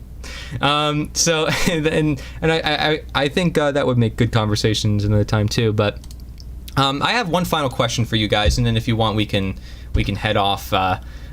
We've been going for about 2 hours. Unless you guys have any other questions for us in the chat, this is my final question regarding the future, because we have to do a little bit of prophesizing. What do we have to be careful of moving forward? We know that the world is not necessarily going to be open to everything. We know the media is going to start to attack, and the power systems are going to try to hold on to their power. They might want to start resorting to technology, to medicine, all the tools in their tool belt to keep people in their mentality of control. So, what do you think we have to be careful of, you guys, when we move forward? Like, where do you see the future? And, because when you say it, if it's negative, propose a positive solution. Aaron. I think what we have to be most careful for is staying where we're at and continuing the same thing. I think that it's going to come with, we have to be willing to experiment and to try to get away from our ignorance and try to just become more aware as people, but just being careful for being the same. That's the worst thing we could do at this point. David? Yeah, maybe two things here. One thing we need to be careful of is falling back into old ways of thinking. So as we are learning and evolving, as we're coming to understand the true nature of what it means to be a sovereign being and have self-ownership and these principles, but then falling back into the same old behaviors, which basically are giving credence to the old way of thinking, which is that there are external authorities of any level, and that is natural and normal. So that's very dangerous. It's very insidious because it's within our zone of comfort. So it's easy to fall into that trap. And I think it's kind of related to the second aspect I was going to talk about, which is similar. It's really just not fulfilling these principles or not aligning with these principles, even in the small scale. So that principle of correspondence. So as new people come into our lives, or even with the relationships we already have, not holding those relationships up to these principles and allowing things to slip through the cracks, like allowing someone to boss us around or bossing someone else around. So in other words, these things happening in the local domain and not standing true to, the principles, even when dealing with people one-on-one, not defending oneself, like I said earlier, not properly defending your psychology against those who would try to manipulate you, even one-on-one in the local setting. So these are the things that I think we need to be most aware of, because that's where it all starts. The grassroots level is going to then project out through the principle of correspondence. The microscopic will then reflect to the macroscopic. Okay. Will? Yeah, well said, man. I wrote down stagnation, which I see stagnation as being comfortable as well. Stagnation is death. We need to understand that this is a forward progress, and we need to evolve and not revolve, right? Revolving in a circle. Getting comfortable is, it's really easy to revert back to bad habits, way of thinking, even health. Especially, we need to be disciplined in our principles and grow and understand that we need to move forward. And mental stability and emotional stability and physical stability, the trinity right there, is something that everyone needs to have a constant eye on, a constant focus, keep in mind. And then, liberty is eternal vigilance. So we just got to keep going. And it's ups and downs, not saying that, but there's a difference. Staying down is one thing. Having ups and downs, you can learn from that, and you can still springboard forward and move past. So that's my 2 cents. Awesome, guys. And if you have any other questions, even you guys yourselves, feel free to mention it. But if I were to answer this question, I would say just what you guys said, basically have faith. Because one of the biggest things that the abolitionists were constantly heading home in their writings was like, do not worry. Like, if we know what we're doing is right, let that be the guide toward everything we do. Like, just like the website voluntarius.com says, if you take care of the means, the ends will take care of itself. This is a common quote. Because the thing is if you know you're heading on the right direction with the best possibility, the best thing you can do, then whatever's in the future, you can worry about that, you can sit and contemplate and be fearful about it, but the best thing you can do is just do with what you know is right at all times. And what will come of it is, some people might not always do right. They may be looking too forward to the future, but you can help them stay present, focus on themselves, focus on what they got to do. And the abolitionists were just constantly talking about this idea of like, have faith. A lot of them were very religious, so they used that. They said, hey, ground our beliefs. If we know this is true, then let's make it true. And guess what? It worked out. They didn't have to make anything true. It already was true. They simply had to embrace it and not live with any worries because the world currently isn't embracing it. It's not like we're inventing anything new. The systems that came in invented something new. They're the ones that hijacked nature. We're not having to reclaim or go back to anything. There's people who use paperwork nowadays who say, reclaim your status, reclaim your freedom.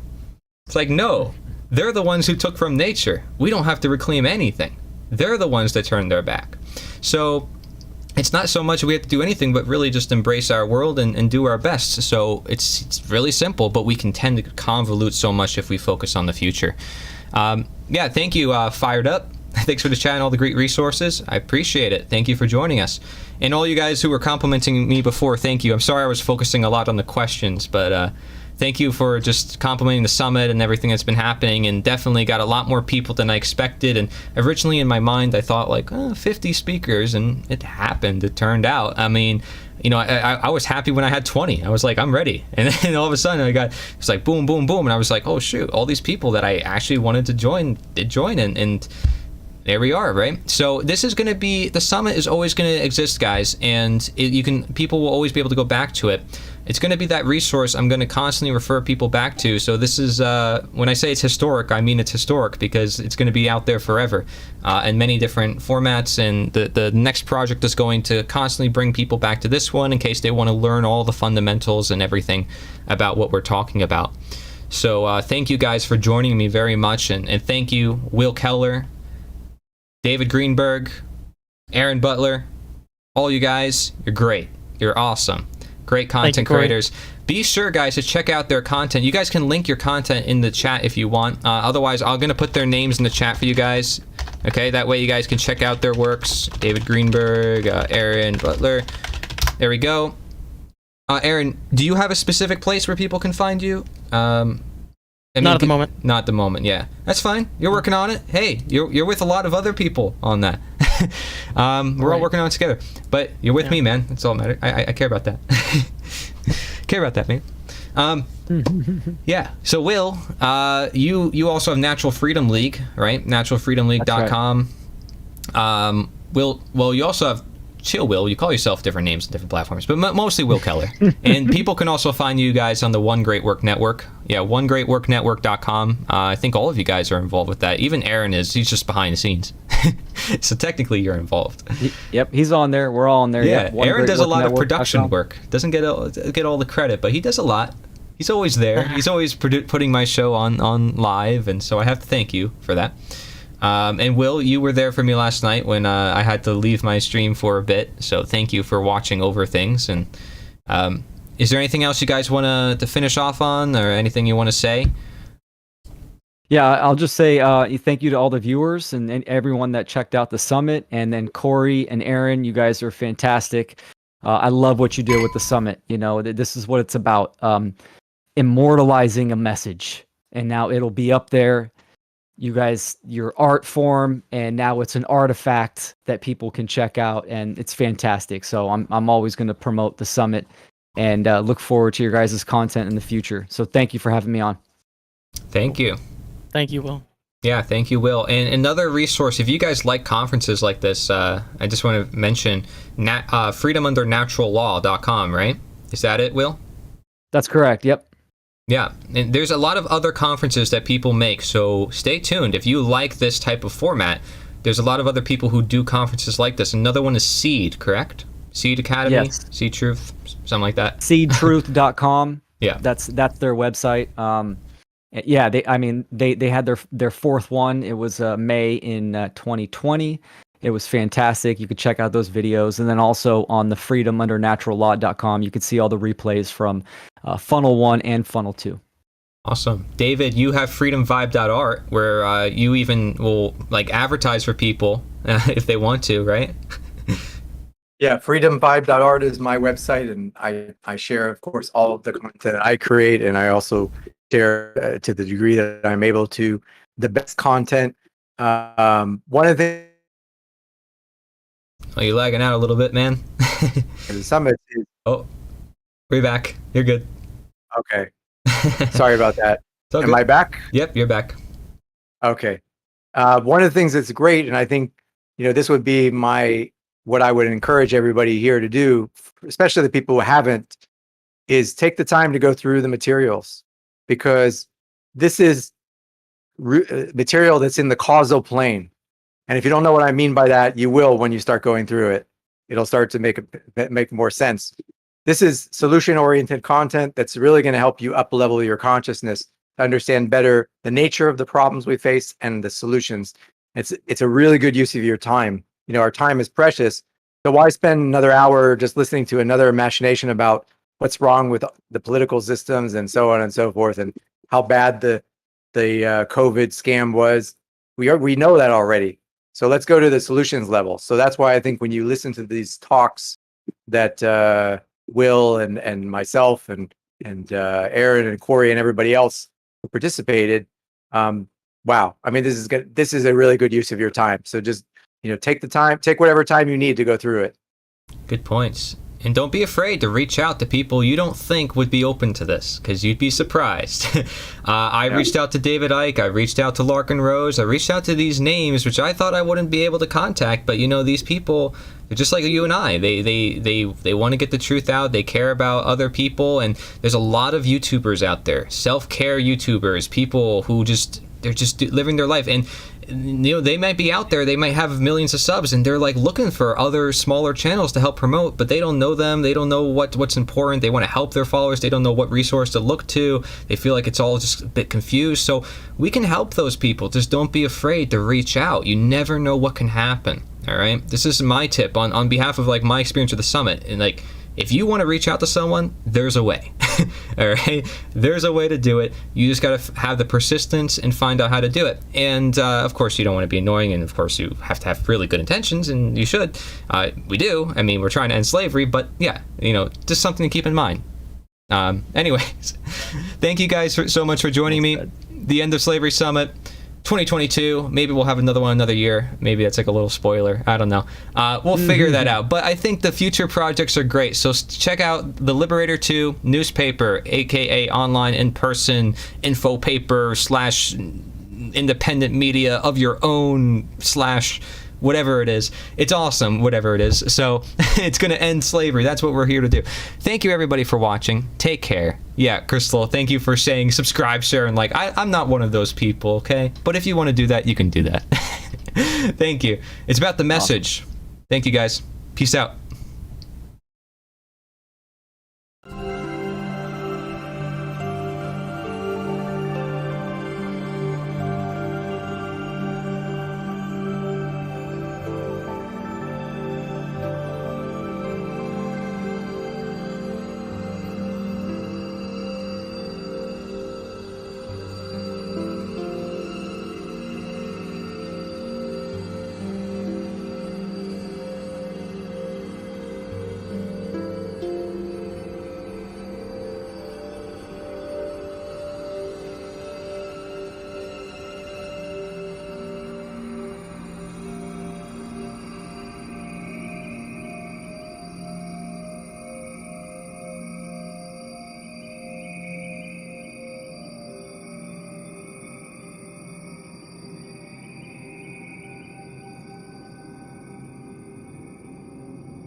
Viewers!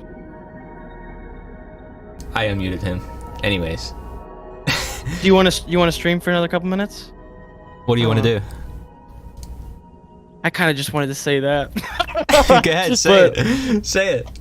All right. Okay. Am I live? Am I hot? Yeah, you're still alive. Okay. The last final thing I was gonna say. Beware of anyone that says we have to rethink human rights. Beware of anyone that says this is a brand new scientific discovery. We have to rethink everything. That is someone you have to look at and watch out for, because there is nothing new under the sun at all. Anyone that thinks we need to reconsider what a human is or human rights, it's like there is nothing new here, and it's all an excuse to just destroy the individual sovereignty of the person. And so that's kind of my beware. It's an ominous, you know. All right. Beware of anyone who just, oh, the science. It's like, come on. There's nothing new here. There's nothing new going on. It's all the same trick under a new mask. You know. All right. Thank you, Aaron, for that amazing message. On the history books forever. Thank you, Aaron. I think the whole world will appreciate that 100 years from now. Thank you. Yeah. Thank you guys. That was not a hot mic. That was me genuinely muted. Unmuting. Thank you guys. Peace out.